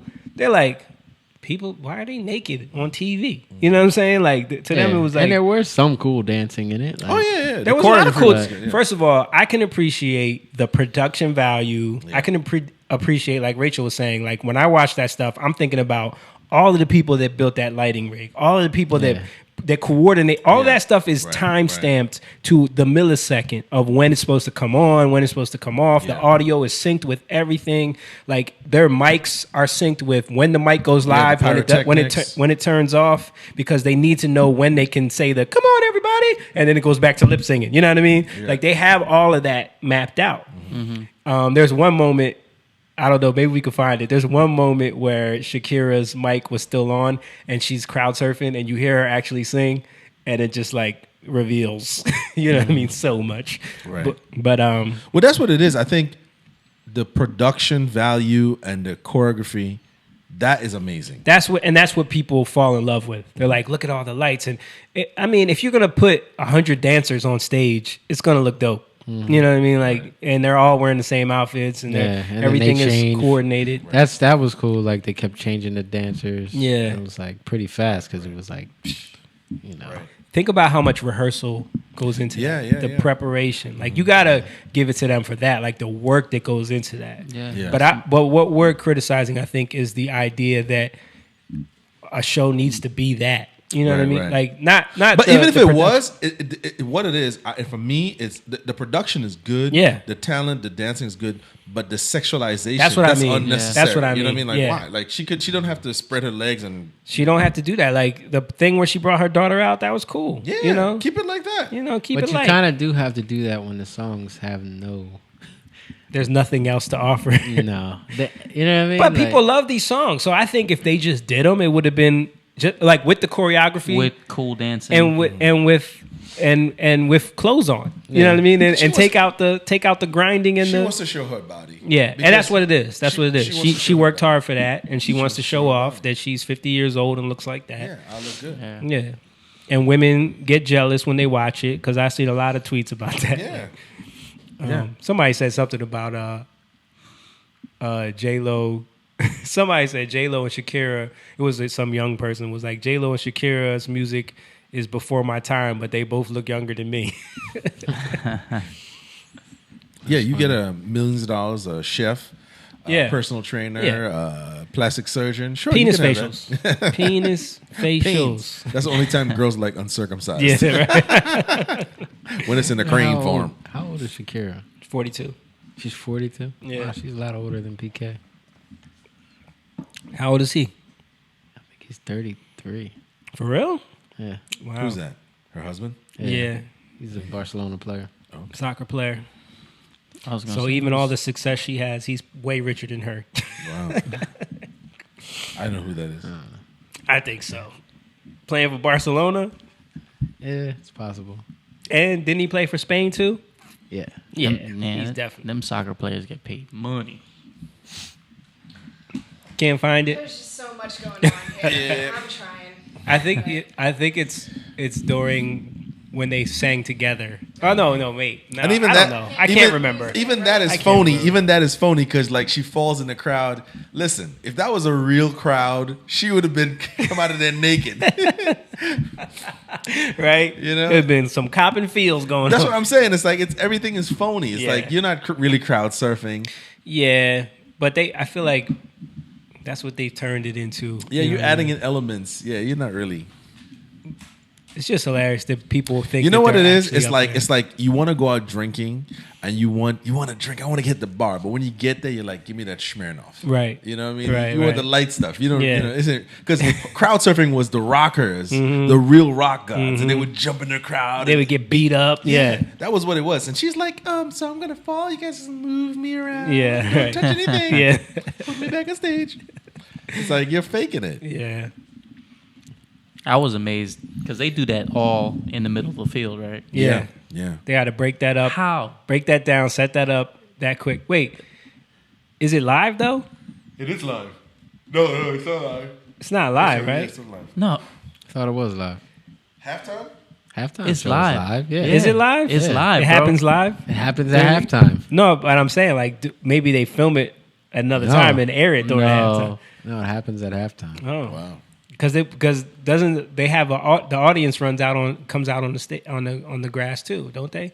I think they have some. Yeah. Yeah. Now that's amazing. Yeah. That production, you're right. That Yeah. production is. How do you Build the stage, or the stage has to be built, and they wheel it out there. They have to like. Yeah. Now that's what I'm saying. Like for you guys, it's gonna be. You guys are judging it from the standpoint of musical artists And yourself. technicality. Yeah. So it's like it's hard. Like the average person sitting on a couch who don't do nothing is gonna be like, wow. Right. But that's just like, think about when you walk into a house, right, that someone wants to buy, and they're like, oh, this kitchen is amazing. You're like, cabinets are shit. That countertop is a piece of crap. Oh, look how that was put on. Oh, that ain't leveled right. You're like, you pick that shit apart. Yeah. But Did that to my house. But okay, here we go. Rachel found it. We're gonna get banned just because of how sexy these clips are. Look how clear that vocal is. Right there, you heard that? You heard that? Let's hear that. Yeah. You heard that? Now listen how good it sounds before she drops off, right? That's all the vocal from the Pro Tools rig. See, now I wouldn't pick up on that. Listen to that. Perfect.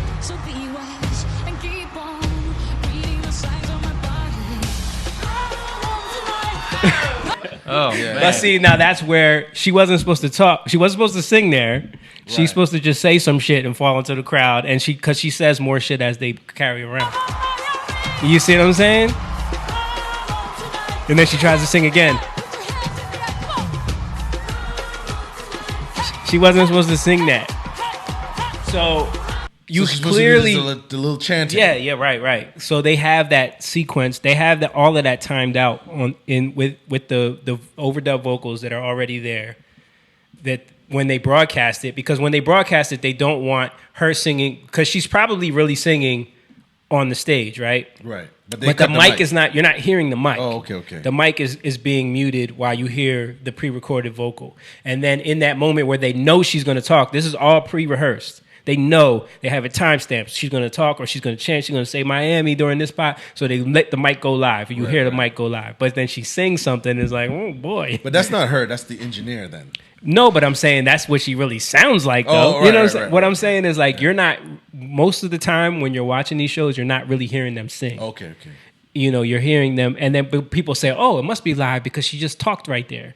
Mm-hmm. People will say, oh, it had to be live because she said Miami. You know what I mean? Right.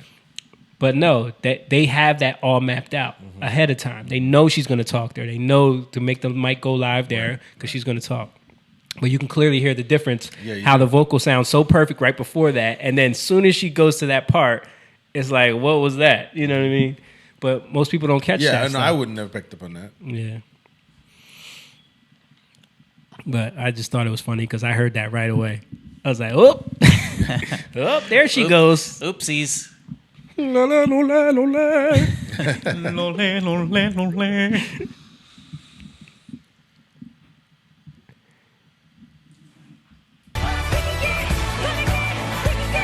This part is dope. Like everything looks so dope.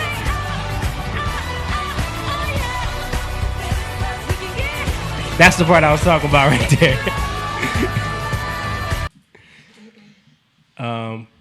I would love to see the dude in the shiny suit if you could find him. Was he during Shakira's performance? Yeah. The rapper? This is a Prodigy mix right here. That little mix right there. Oh, was it? Yeah, that's the one.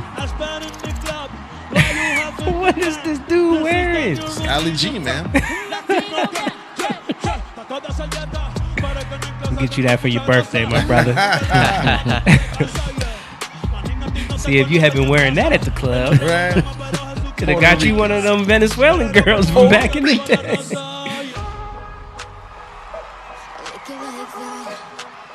Okay, that's tough.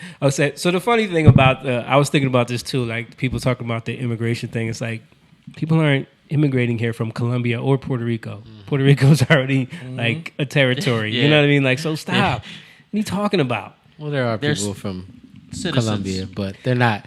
You know what I'm saying? Yeah, you know what I'm saying. Like, oh, that's the drum part. What is she doing? Oh man, is that Mark Anthony's? Yeah, she don't have kids with anyone else, right? I don't know. I think that's two daughters. What is it? Boy and a girl? No, 2 girls. No, boy and a girl. Yeah. It was cute when the daughter sang. Yeah, it was. I was like, I didn't realize her daughter was that old. Yeah. She old, man. She has her mom's singing abilities. She don't sound like her dad. Dad could blow. Mark Anthony, like, I'm not a fan of his music. I know you probably are because your wife makes you listen to it all the time. It's a but gas poster. His music is like too operatic for me. Like his he singing. Is very, especially when he sings. I know he could sing his ass off. He's got. Yeah. His Spanish. I don't listen to a lot of salsa. His that's all she plays. Yeah, is his Spanish stuff. It sounds like when he sings English, it's like. Yeah. What was the song he did? The one we did. Tell me, baby girl, 'cause I need to know. Yeah. I need to know. Look at that smile. What was the verse?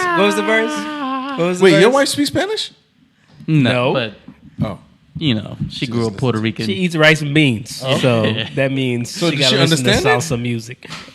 Huh? She doesn't understand it? It just sounds good. She understands, but she can't speak. Oh, okay. That's the lyric. Because remember, we used to make fun of that when we would practice it. That part of the verse. Because that's exactly what I wanted. You know, we do. Right. When they sing with them accents, man, it's hilarious. It's like when British singers sing, they don't sound British. Right. you know. Yeah. But the Hispanic, they you can't hide it. You can't hide it, man. There's a certain thing about, like, we used to have to work with Pete a lot. Really? Because Pete grew up like super Puerto Rican. Like his mom has a strong accent, and a lot of I remember him saying that he had to go to speech class when he was little because he said things with such a it like was the TH and yeah, the D's. Yeah. But even like the way he would say certain things. Yeah. So when he would sing sometimes, it would come out so Puerto Rican that we would have to instead of saying that, he would say that. Yeah. You know. Or wouldn't he say like through instead of through? Like he would like that way we would have to like double the T's. Yeah. Yeah. Right. Let's roll his R's. Yeah. Yeah. It's always fascinating to me because British. I listen to a lot of British soul. Yeah. And they sound American. Yep. Except for Scottish. Scottish people don't sound Irish. Yeah. They carry the accent through. Right. But for some reason, British. Like Karen Wheeler from Soul to Soul. Mm-hmm. When she sings, she sounds like an American, but she's British. Yep. You know. Yeah, I mean, most of them do, except like Adele. You can hear her accent. But she's more. What would you just? What is that style of music? What is that like? That's not R&B. Soul, rhythm, soul, kind of. I don't know. Slow down. Pop soul. Like you listen to Lisa Stansfield, the one who sang "Been Around the World." Yeah, like she sounds totally American. Right. Been around the world. There's something to it that you can tell. I don't know. Can you? The British? A little something. Yeah. I don't know. Sometimes. Sometimes, but then some people. They fooled the Apollo with Lisa Stansfield. Oh, did they? Because Lisa was huge in the UK, but that song hit here big time. Right. And they brought her to the Apollo, and they had her singing behind the curtains, and they opened the curtain. And they was like, who's this white lady? All right. Yo, that's hilarious. I saw Lisa live, man. She's good, too. Yeah? She's good, man. She's good. She really wants to, like, she wants to sing. Yeah. So she wants to, you know. She's good, man. She's good.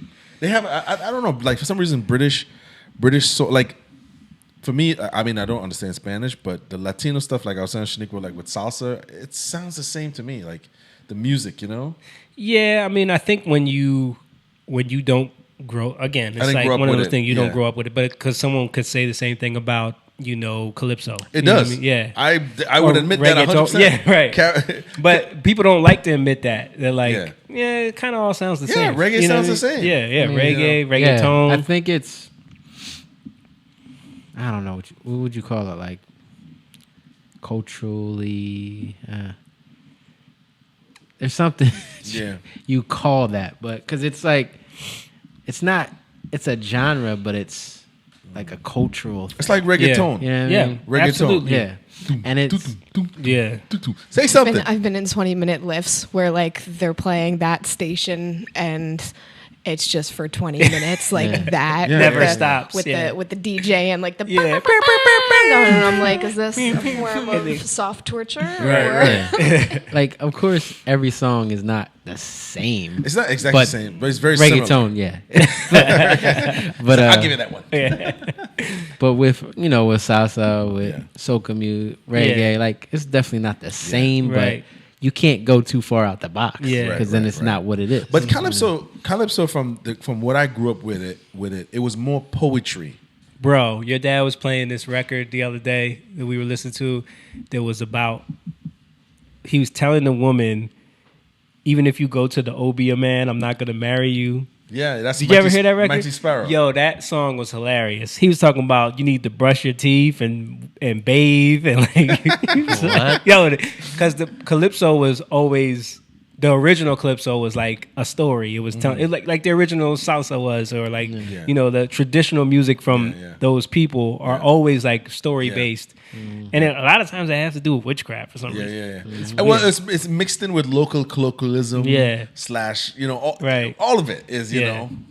But it was just funny listening to that, like all the orchestration. And he's singing like, But Trinidad was once known for like great horn sections. Yeah, like calypso, soca was, it changed once dancehall got introduced. Right. Yeah, I mean calypso, when you think about it, started a lot of that, horn orchestration, with the African beat. Yeah. With those horn arrangements, and then the steel pan, of course, came from Trinidad. Right. And we all have a something, but you can't fake Trinidadian accent. Once you hear it, you're like, I know what that is. Yeah.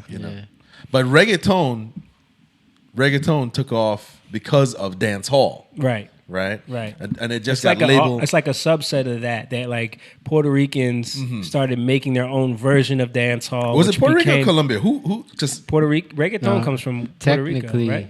it came from Panama. Oh, for real?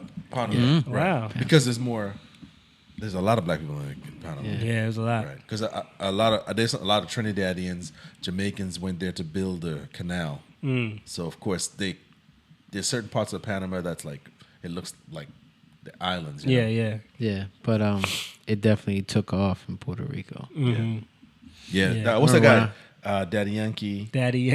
When I went there, Evie Queen, whatever her name was. It was like, we did a tour with her. Evie. Yeah. Right. Her nails was when like, I went to Puerto Rico and like, I think it was. You guys looked when I saw that poster. You guys look reggaeton, especially the one with the holsters. Oh my god!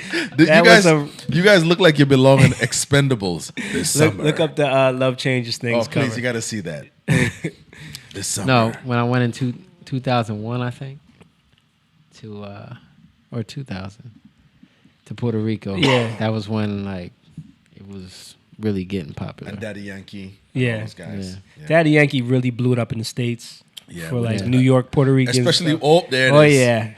This summer, four guys. Okay, now look up the Still in Love cover. This grass has no chance.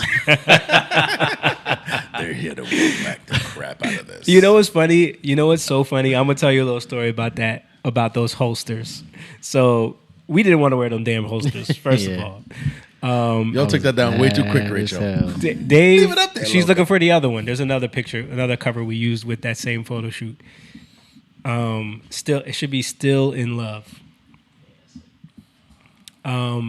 So let's see if she finds it. So we did this photo shoot with this dude that I ended up seeing him on Atlanta Housewives like a bunch of times. He was styling some of them or something.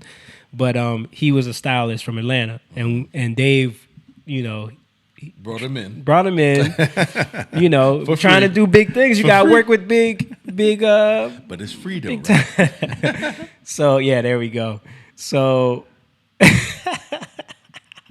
dude, reggaeton all the way.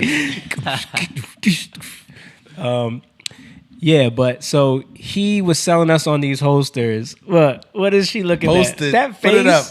That face is hilarious. I'm just pointing at Moon. Oh yeah. Moon got the reggaeton sunglasses. Yeah, he got the shades on. So he was selling us on these holsters. He was like, yeah, before y'all came here, Day 26 was in here, and remember Day 26? Day 26 was in here. Same thing. You guys are totally different from. Hey, right. And they wanted these holsters, but I said no. I'm saving them for another passing that shit. So we're like, for real? And then he were we? No, I'm saying like, He played y'all. So definitely like, I don't care. Yeah. So see if you can find the back of the Still in Love, or was it Love Changes Things? Yeah, I remember those. You should have sent me all these Oh, that one is super old. Wow. Damn, look how long that hair is. Yeah. But anyway, so he convinced us to wear these holsters and this whole outfit. Right. Yeah, we always end up being in these photo shoots that we're so uncomfortable with. Right. It just always felt phony, man. Like, never felt right. Well, that's the era of crafting. I mean, it still is, but crafting an image, right? And you got to look like a star. Everyone always says that. Like, y'all got to, like, I remember, especially in like being in. Why are we sitting in the grass? Nothing to see here, just four guys hanging out on the greenery. But I remember, like, especially being in the urban genre, right? Right. everyone in those that works in the business in those, they always have a certain idea of what sells, what people want to see, and you have to be that thing. And they were always trying to push that on us. Like, but what is that determined by though? From like you guys' experience, what is that? What it's just following everyone else who does it. That's what it is. They just say this is what everybody's doing. Yes. Yeah, that's it. Yes. Like, can they prove it? Like, look, they wore this and they made no sales, and then they wore that. And look at the. They can't prove it. They can't. But in their mind, this matters so much. Right. If you don't dress like this, then no one's gonna care about you. You have to look. And I get it. Like, it's like they're saying you got to stand out. You know what I mean? It's peacocking. Right. But it's ridiculous to me. Like, I can't. Right. We never felt comfortable with it. Yeah, you know what I mean? Yeah. Even on MTV. Right. Like, they would try to get us to wear some stuff, and we would, thankfully, like, they would work with us and they would let us approve what we wore. So we never wore nothing crazy. But even on there, it's like, everywhere you turn, it's like they're trying to make you into something. Everyone wants you to be a certain thing, So like, okay, you guys are artists, you guys are singing, you guys have this craft. Did you feel like your talent? Oh, I didn't realize how much out of the shot you were. Come this way. Rich is like, yeah. So I do my best with James, but he migrates. I'm like, James doesn't. He's like, I don't want to be in this. Like, don't you feel like as you guys are creating this stuff, in a sense, it's like it's overshadowed by the clothes and the cars and the this, and not anymore because you guys are doing your own thing. But like, when do you say to like I don't want to do this, or if you do, oh yeah, that was a hallway. That's one of the better ones. Yeah, no, that's not bad. Well, that one we picked out our own clothes. Right. We put that vibe together ourselves. Right, you know what I mean? Jake was our stylist. Yeah, that was when Jake used to be in charge of. Jake went to USA Blues, picked up some stuff. Hey, used to sing. USA Blues. No, I'm just saying that, like, when do you say that's not me? Well, we've always said that. We've always done that. Like, there's been moments where we like tried to compromise. So it's like, all right, we'll do it and see like if it matters, and it never matters. You know what I mean? It never matters. Right. So, and that's the chase. Yeah, and that's like the hamster wheel. Yeah. You know what I mean? Because it's like, well, I guess we'll give it a little bit. Right. And then it's like, oh, what the hell did we do? Yeah. Why did we do that? Right. Yeah. Because then all you do is look back on it and regret doing it. Right. Where I'm trying to go with this is I'm saying, okay, so there you go. You're crafting. Yeah, that's the back right there. Wow. And then this time, Pete and me had the holsters. We switched it up. And I had the glasses. You see what I'm saying? We had to change up the holster situation. Listen, on one night we should get some holsters so you guys can burn this thing and set ourselves free of this. It still exists on the internet no matter what. So. You know what's funny? The music didn't match that. Right. Yeah. Right. Yeah. It wasn't about that though. Bad boys. Like, it was just about like being cool. Yeah, right? Exactly. Like, that's what it's about now. It just cool looks different. Yeah. But that's the thing. Like cool is. If I were cool, I'd be an Instagram baddie, but like I'm not, so it's fine. Lil Nas X at the Grammys. But even back then, like we didn't want to be cool. You know what I mean? Yeah. But it was like. It was that battle of like everyone telling you though that you have to be though. Right. Yeah. And you're so close to the dream that you have to kind of. That's why I think By the River is kind of like By the River is such a significant song for us because it was like our major shift, that song coming out. Right. And when you think about what that song is about, it's about that chase. It's about that. Like when you the lyrics, I went to the valley where I heard there lives a tree, and if I can eat its apple, then I'll learn my destiny. But it was gone. Yeah. So I walked through the mountains and across the open field where I heard there was a fountain, all the people go get healed, but it was gone. You know what I mean? So it's like people are telling you, oh, you got to go here for this. Oh, you got to do this way. It's a shame that you can't really break that down to people, like, because the song is so deep, but it's like people get caught up in, whoa, you know what I mean? Exactly. It's like, oh yeah, come on, we having a good time. It's like people don't listen to the content. Right. Content, you know what I mean? No, I wanted to bring this point up, right? So just like how you guys didn't want to do this, but it was crafted around you, right? Okay, so let's take people like J-Lo and Shakira. Around them is crafted this booty and sex, and your underwear is showing, and you're so sexy. But in real life, they're probably not like that. Mm-hmm. But then that's the image they've portrayed. So now men and people want to touch, and they're like, "Get away from me! I'm not. You can't just." Yeah. But you're putting that out there. Right. Well, you got somebody like I think it's to, especially for like when you're in that environment, you're at that status. There's more of a division in yourself that happens. Well, that's what Beyonce talked about that. Yeah. Stage That's persona. What I was just about to Sasha say. Fierce. Right. Like, you have to create this alter ego. Right. You know, I've heard so many people that want to be Beyonce say that too. You know what I mean? I just have an alter ego when I get on stage. Bitch, you got that from Beyonce. Stop it. You just it's like the girl. It's like the girls who want to dress like the slutty nurse on Halloween. You've wanted to do this. Yeah. This is just your opportunity to do it without being judged. You know what I mean? Like right. Exactly. Just like a whore day. Yeah, right. That's what it should be called. Just like a whore for a day. You know? Truth. Right. But that's it's like I'm gonna dress like a whore and put some cat ears on. That's a Halloween costume. Right. It's like so it's a part of you, but have you all seen Mean Girls? Is that like not something y'all would have ever watched? Have you seen never that watched movie? Mean Girls. I've seen it. There's a situation in that movie where like they're all teenagers and they show up at a party and it's Halloween and a bunch of them are dressed like, you know, awful.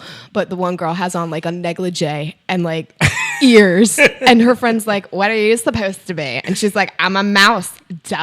yeah. Exactly. That's always the idea is like, duh, this is my, like, no. Yeah, I just want to dress as sexy as possible. That's lingerie. Right. Yeah.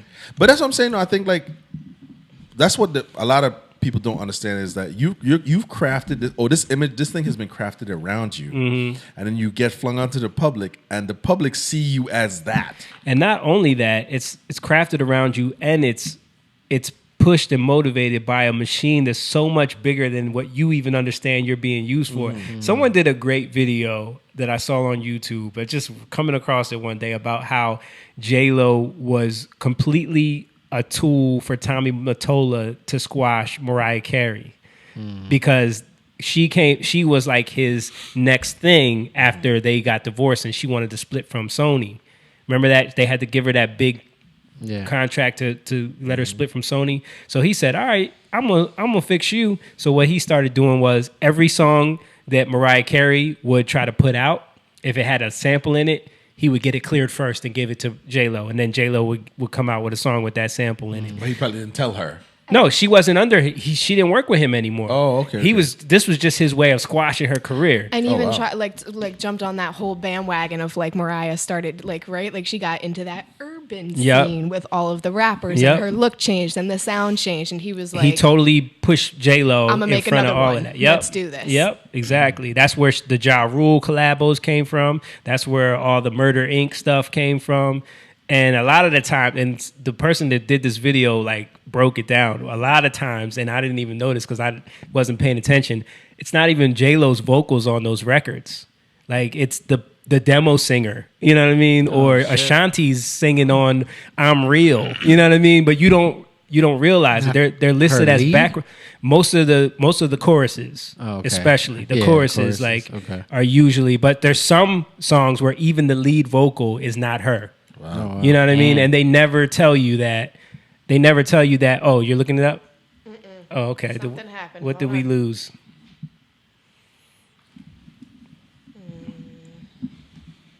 Oh, we're good? Notification came in on the laptop and sent Wirecast over. Okay. But it was an interesting video because I never realized that like Tommy Mottola really was like, J-Lo's going to be my new Mariah, and I'm going to use her to shit on Mariah, basically. You know what I mean? Because he was bitter because she wanted a divorce, left the label, and was trying to compete against him now. You know what I mean? Right. So he said, "All right, I'll fix you," and he put all his effort behind J-Lo. Wow. You know what I mean? Because she was already a star from Selena. So he was like, I can make her into a music star. All I gotta do is get some songs that are written by other people with other vocalists on there. She can halfway sing. You just get some rappers on it, you know, and then they like She first entered with P. Diddy in that Been Around the World video. That's when you first see her. She was doing the dancing in there. Yeah. Right? And then she kind of emerged. Yeah, then she did, what was the first song she came out with? Waiting for Tonight? No, that was later. I'm Jenny from the Block? No, that was later too. Look, we pretend we're like, I don't like her stuff. We're naming ourselves. I hate her stuff. If you had my love, If that's you one. had my love and I gave you. That's a perfect example. That's not her on the chorus. How do you know that? Because listen to it. Pull it up. Only play the chorus because I don't want to get copyright strike. Listen to it. And you never thought of it because you didn't give a shit. Right. When was that? 1998 or some shit? Dang, that's but if you listen to it now, clearly not her.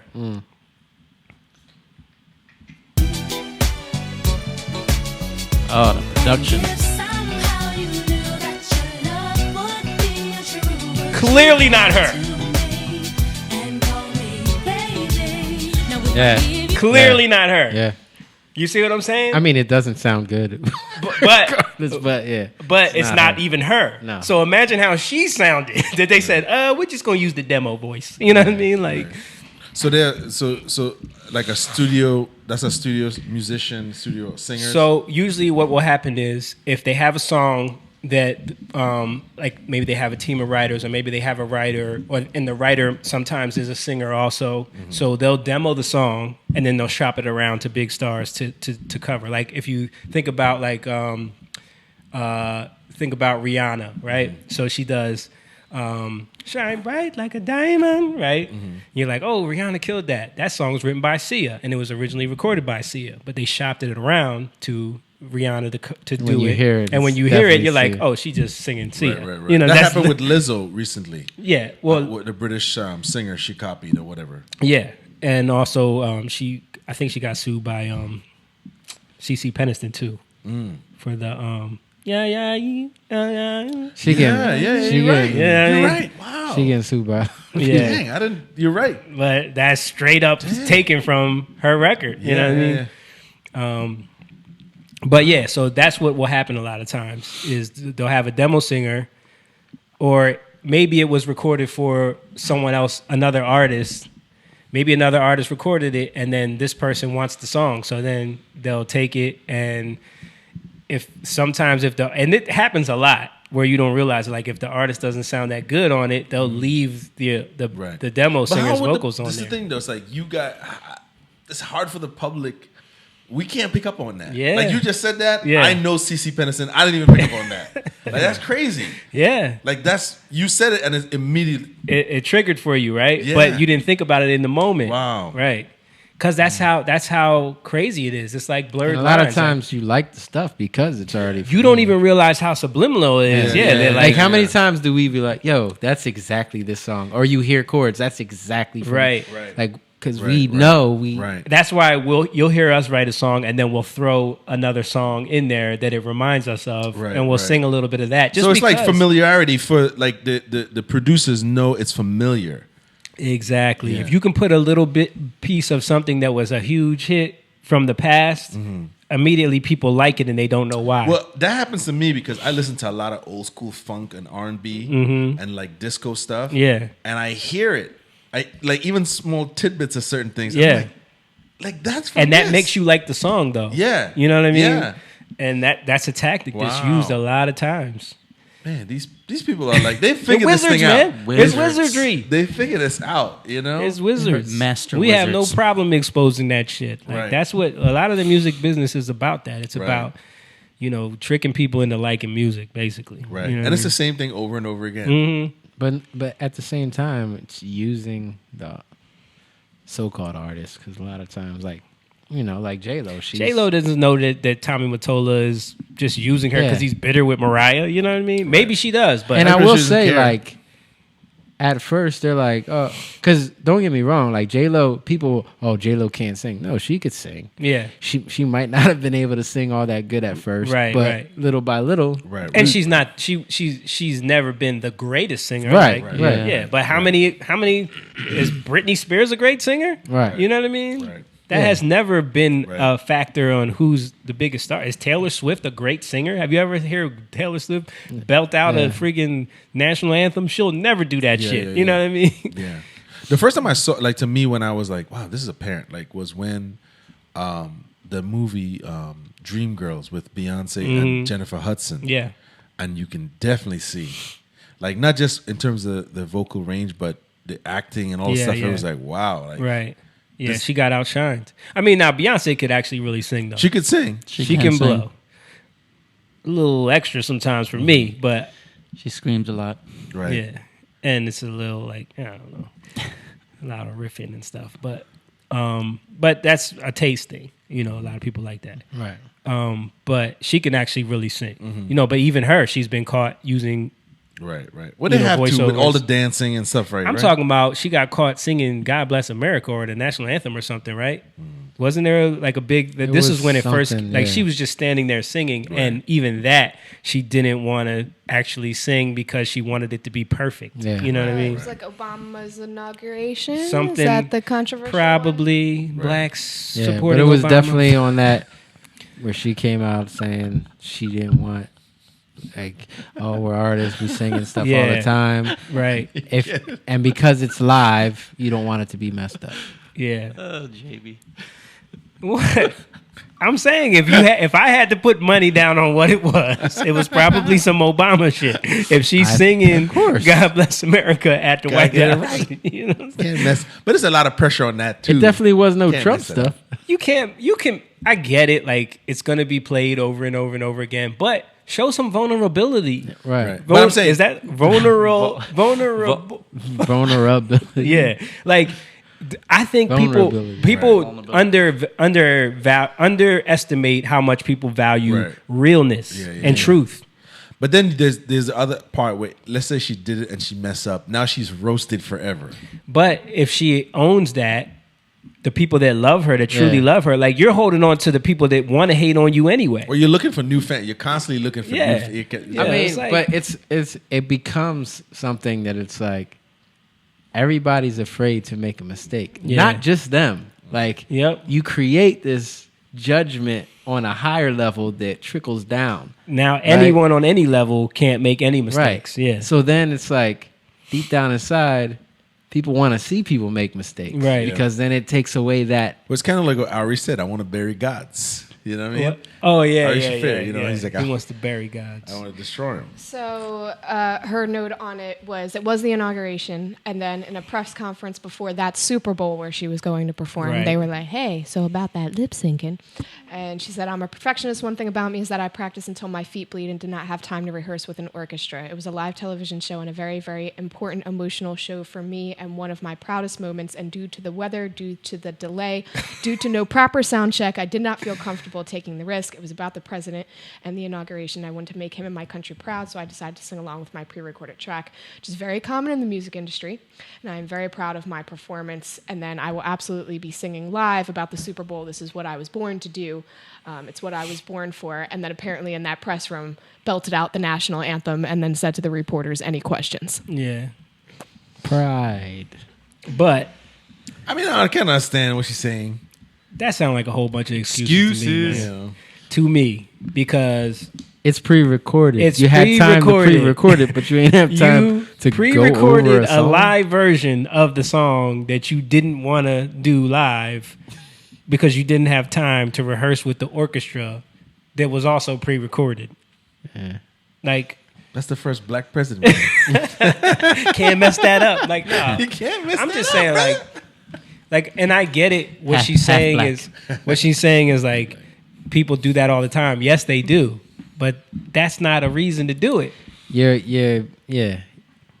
just being part of the problem. And I remember people, like, after that happened and after the rumors started the day after, like, I remember being at work and, like, the girl being like, oh, no, I watched that. She didn't lip sync to that. Oh, no. You know what I'm saying? Yeah. Like, you can't never talk about Beyonce.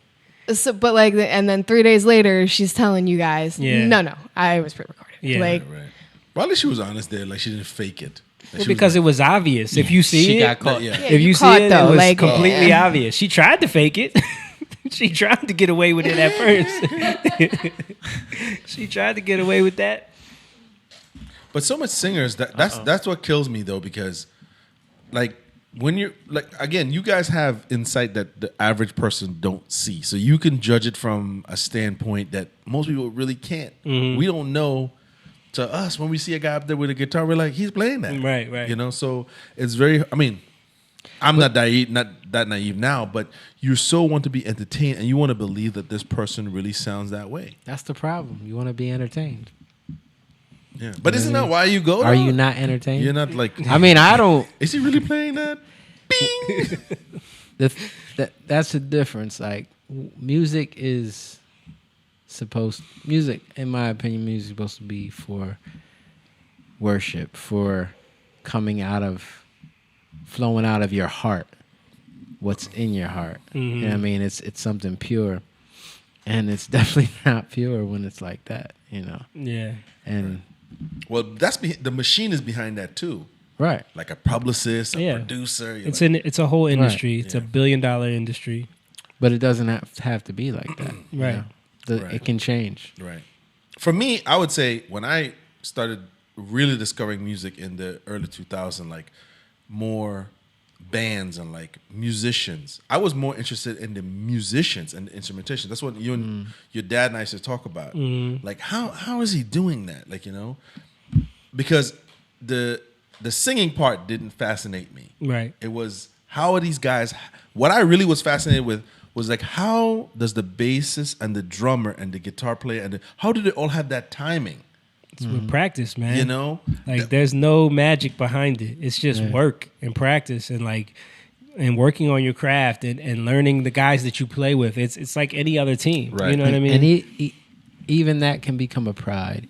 Even that can become familiarity where you're stuck in one thing and you get comfortable and you can't do something outside of that. Right. Like it's all.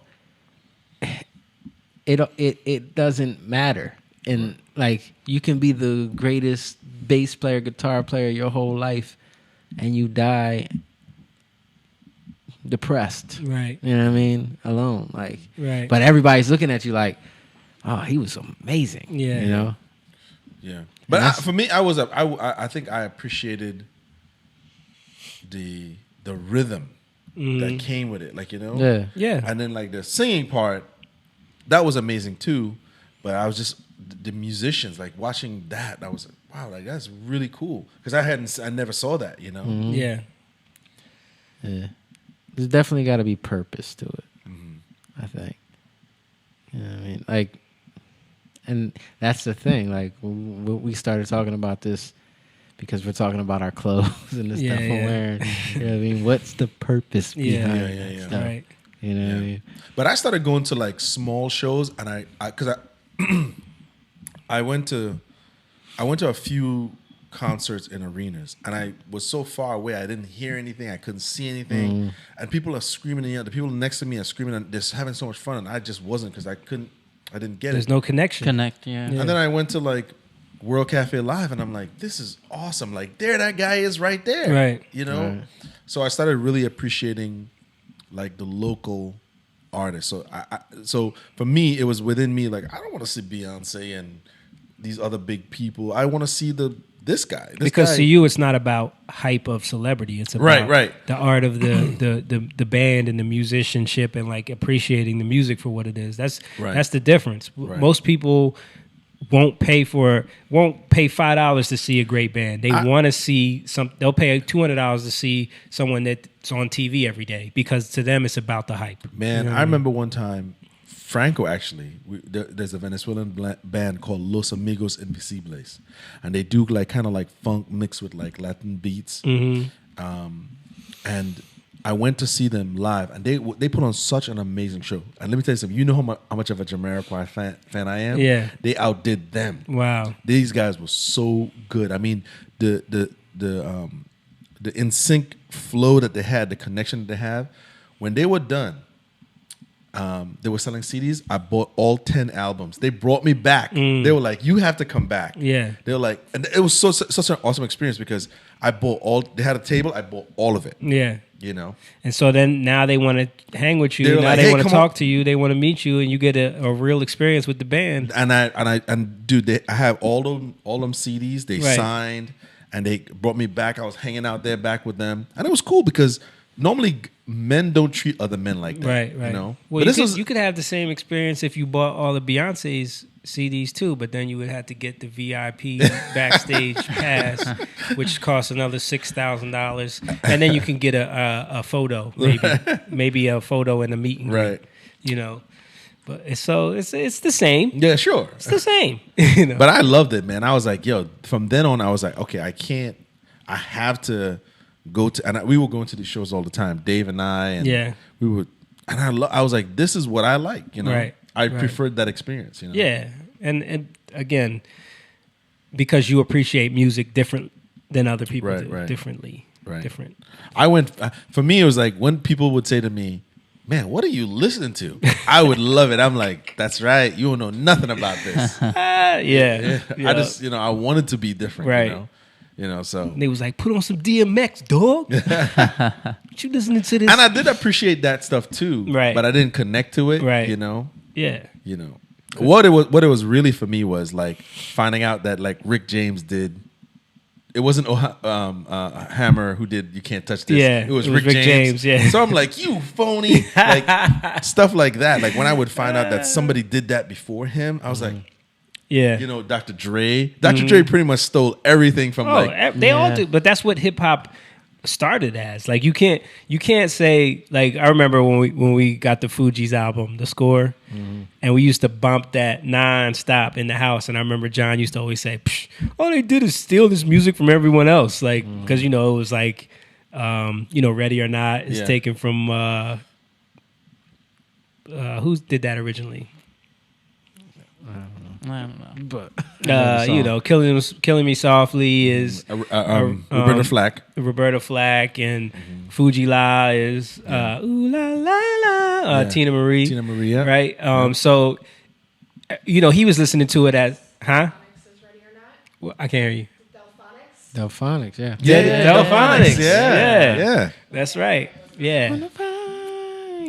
Yeah. Yeah. I actually like their version. So John, your stepdad. So he used to just like point out all the time, but he don't understand that, and I get it why people did that. Like to them, it's like that's not being creative. Right. But they don't understand that the genre of hip hop came from finding a way to be creative with records that were already made because they didn't have instruments or studios to make their own songs. So they found ways to sample other records. It started with finding the break beats on like different albums. Like, so that's why James Brown would work a lot, because there would be a whole section where it's just the drum break. Oh man, the most copied artists. Right. Yeah. So they would take that little clip, and the DJs would have to have two of that record, and they would have to keep finding it and keep going back and forth to keep that beat going, so that someone could rap over it. And then they would get in the studio and they would keep that. They would do the same thing, and they would write a whole song over the break beat. You know what I mean? So they're really only taking like this much out of it. Exactly. Jeez. They would try to find the one spot where there was no singing. Yeah. Did those guys, did the original artists get paid? Not back then. Back then, because it was so new of an idea. No one just understood like what it was. parties. Yeah, it was like they were just doing it for mixtapes. They would sell them on the streets. Like Rapper's Delight was the first like majorly produced record. That was Chic. That's But they had to go. They couldn't sample the record because of the laws in place. They didn't know how to make the copyright thing work. So they had to bring in musicians to actually replay the Chic record. I met Chip Sheeran, the bass player on that. I think he said he got paid like $50 to record that bass line. Right. Because think about it. You're coming in to record someone else's bass line. You get no writer credit. Right. You know what I mean? You're just copying someone else's shit. So they could literally come in. That's how they cut most of the first like early hip hop records. They would come in and just re-record a popular, like the DJ would come up with the breakbeat section, and then they would bring in musicians just to come in and recreate that because they didn't want to sample the record. And then eventually when they found out a way to sample and these artists would get paid, then it just became a whole art, and then when you look in like people like Q-Tip and RZA, like they kind of like took it to the next level, where it was like they would find the most obscure, crazy thing and mix it with this record and that record. They would take a kick drum from this and take a piano line from this one, and they would mix those together and come up with these crazy arrangements just from sampling records. Yeah. So it became your own version of producing from stuff that other people produced. And then that just constantly evolved through time. Like then you look at someone like Kanye West, who came along and started sampling stuff that way, but then pitching it up and doing all this weird stuff to it, and it just became this art form. That's what hip hop started as. So it's not necessarily, you can't just look at it like, oh, they're just stealing stuff from people.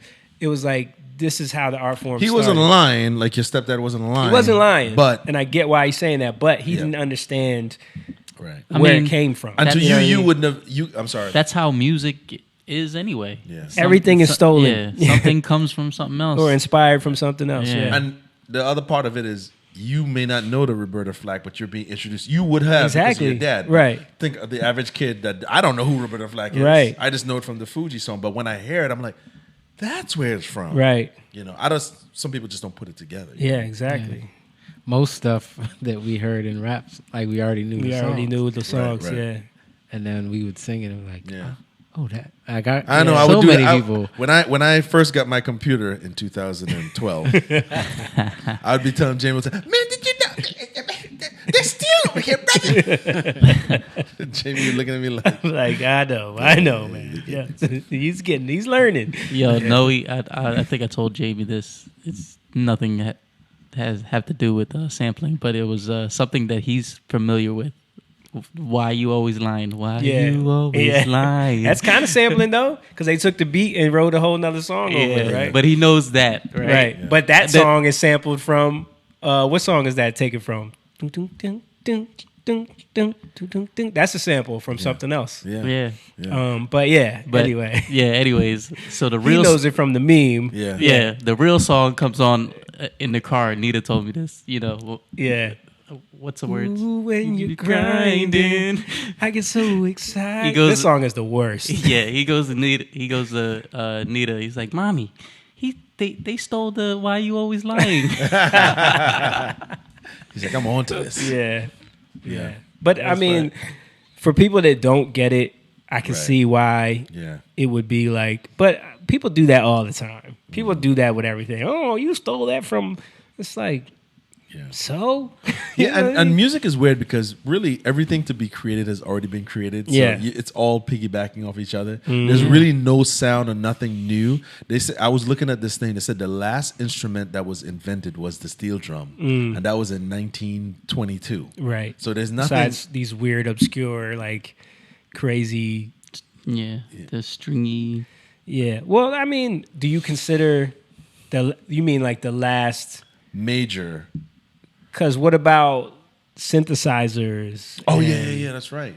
But how did they word this? It was like the last thing to be completely invented on its own. Right. Like synthesizers is a branch based off of a keyboard system. But completely on its own. Right. The steel drum was completely new. Right. You know, and it wasn't recognized for a long time. Dude, I'm still amazed at how they came up with that concept. And they have orchestras. I know. Have you ever heard of orchestra? Dude, I've seen them. Yeah. They have the basses, the cellos. They sound amazing. The violas, the violins. Have you ever seen it, Rachel? Can you pull it up real quick? Steel drum orchestra. Yeah. Wait, they're all different sizes. And like they play different tones, and they represent the different sections of the orchestra. Yeah, complete percussions, but in an orchestra. I mean, when that was the one thing about Carnival. Carnival became just about lewdness and kind of like like the Greek weekend here. But Panorama was amazing. Man. Yeah, as kids, when we were kids, and of course, we were raised extremely religious, so my parents didn't want to do nothing with that. But I think that's where they went wrong because Panorama was talent. But see, they were missing it because all of that was based off of the Catholic religion. Yeah. Yeah. Ain't that weird? Yeah. When you think about it, like Carnival is because of like the Catholic religion. The priests used to be out there. I know. But for us, because we were Pentecostals, anything to do with Carnival was just evil. But when you look at Panorama and you look at the talent that like you said, even the guy who created it, that guy, he created something. Yeah. You know, he's not evil. Yeah. When does Carnival happen? It happens around Mardi Gras. Before Ash. It's the same thing as Mardi Gras. Yeah, same thing as Mardi Gras. Yeah, it's the same concept. Get your shit in before. Right now, Trinidad is crazy. Right now, Trinidad is crazy. I think Brazil and Trinidad are insane right now. Brazil and Trinidad are probably the biggest, but they have it in Haiti. Yeah. They have it in Canada. They have one in Canada. Yeah. But it's just amazing to see. But for me, I've always been fascinated with musicians and instrumentation. Yeah. You know?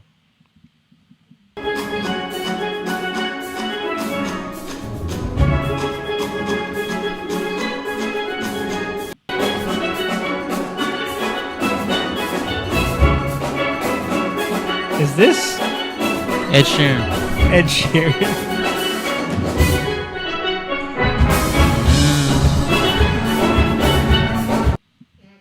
Yeah, it's amazing. Yeah.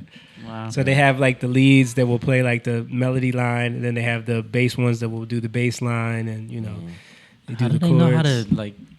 They use a fire, and they have a machine, a tool that they bang it out, and one guy he tunes them. Yeah. I've seen it. Yeah. I've seen it done. It's just that, you know, when you're taught that that's evil, and that, you know, it's so much superstition, you know. That's evil. Not so much by my parents, but by the culture. Yeah, itself, no, I you know get what it. mean? I get it. It's But like- I was just like, where does that come from? Because it's tied into lewd and nude, and you know, so it's right. like all of it is. It's just, so if you hear steel pan, your clothes just come off. Who knew? That sounds like a sketch comedy. Yeah. It's like TV is evil over here. Yeah. You know? Yeah. I mean, rock and roll was evil. Mhm. You know. Yeah. Rap was evil. They do it every. Dancing was evil. Yeah, dancing. Now we got Christian rap. Yeah.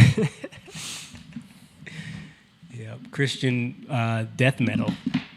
Yeah, I don't know how that works. But Yeah, really? Yeah, with the screaming and shit. What? I've Yeah. heard it. Pull that up. Reach was like, really? Do we want to hear this right now? Christian Screamo. Look up that. Christian. Like, Jesus Christ. I think we lost everybody. Yeah. Well, It's if kinda Rachel, late. we'll see if Rachel can find the Christian Screamo. But how long have we been going for? I don't even know. It's 11 o'clock. I feel like every 2 time I hour, come 2.5 hours. Every time I come on, we just. Daryl, a tax advisor, is. Oh, Daryl. Shut up, Daryl. We don't care about you.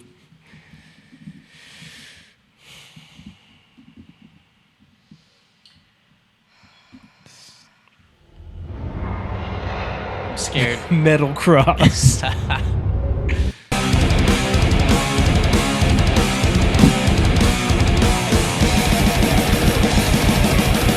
That's a cool old church, though.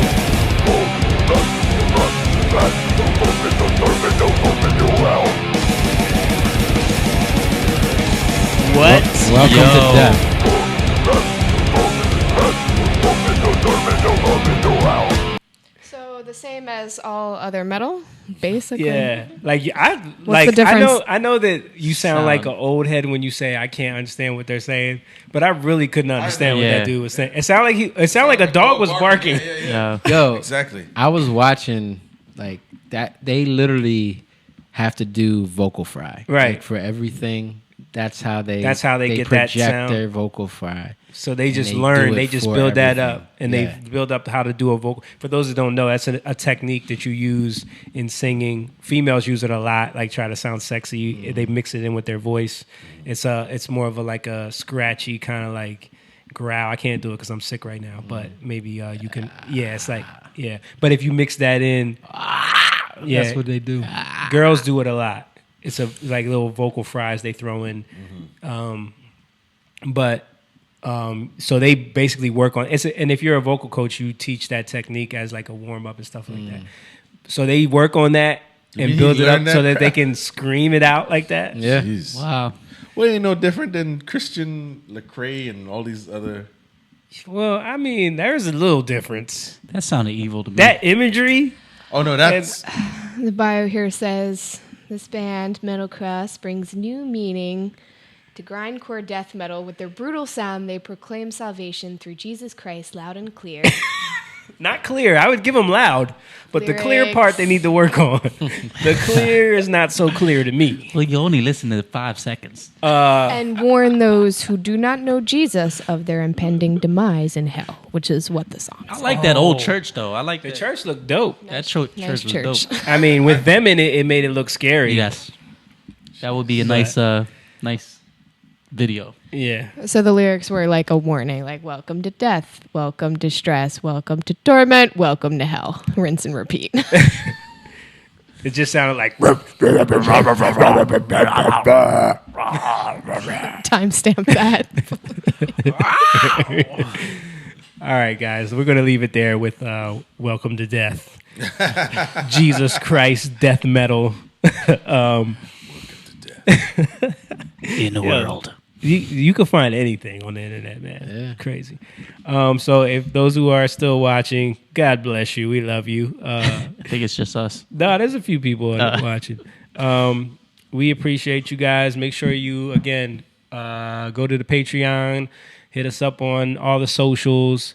Jatan.com, patreon.com/youngliontv, Jatan.com for merch, music. Yeah. James is out the shot again. Let us know if we need to, if you want to hear us, because we broke down the lyrics to By the River a little bit. I feel like that's something we need to do more.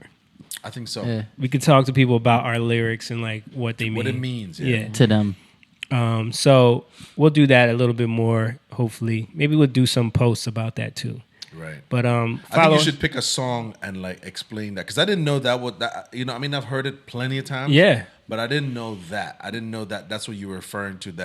That's what you're referring to from your past. You know what I mean? Yeah. Well, I think retrospectively we can see it that way, but in the moment we didn't even realize. Like we were just writing what came, but like retrospectively, we realized that it's about that. You know what I mean? So yeah, but it means so many other things too. You know, we can get into all of it eventually. I mean, that song is. Now that you said that, it could be for your own individual life. Yeah. That was me. I was going to places, and anyone can identify with that. Yeah. So, you know, that's what we'll do that. We'll need work to do Jatan singer-songwriter. Explain this stuff to us. You know? Yeah. All right, guys. We appreciate you. Oh, speaking of By the River. What? We're re-releasing. Oh, yeah. We're re-releasing that. We're doing a re-release with a little. We did a little more stuff to the song, because it's not on Spotify and it's not on like some of the stuff that came out after By the River was released. So we need to do a re-release to get it up on all those platforms. So be on the lookout for that. Streaming soon, and Higher Love's coming out soon too. But we appreciate you guys. God bless. We'll see y'all next week. Young lion, go live, yeah. Young lion, you rich, yeah. This kingdom has room, yeah. Going